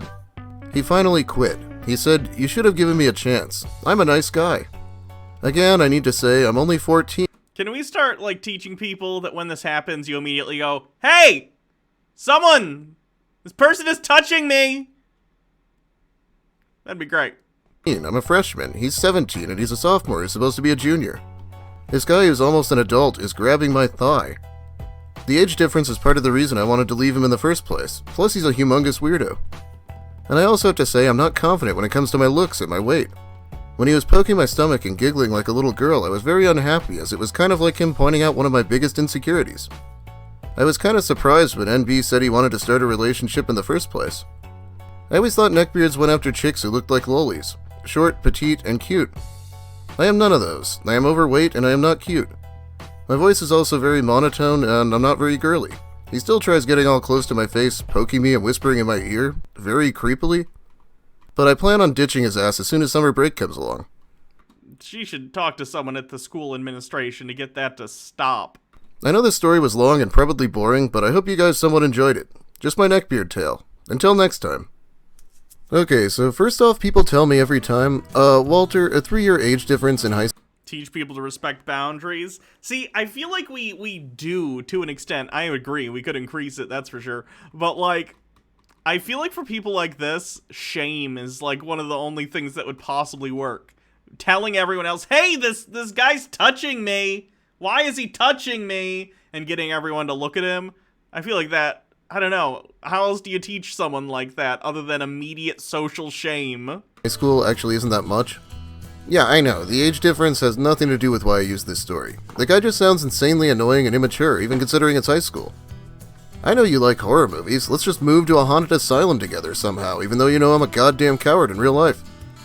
Honestly, even just saying I love you once in the first 5 hours is way over the top, but this guy was about 1,000 times worse than that. He pulled a Ted Mosby. Anyway. I think that's it for today. Let me find someone to... Oops, that's not what I wanted. Let me find someone to raid.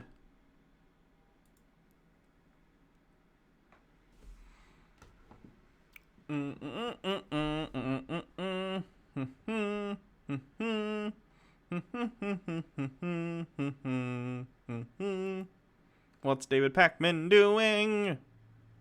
Check out this email Obama wrote me. Oh, he's going to do the Barack Donald Obama Trump and Joe Biden town halls. To David Packman.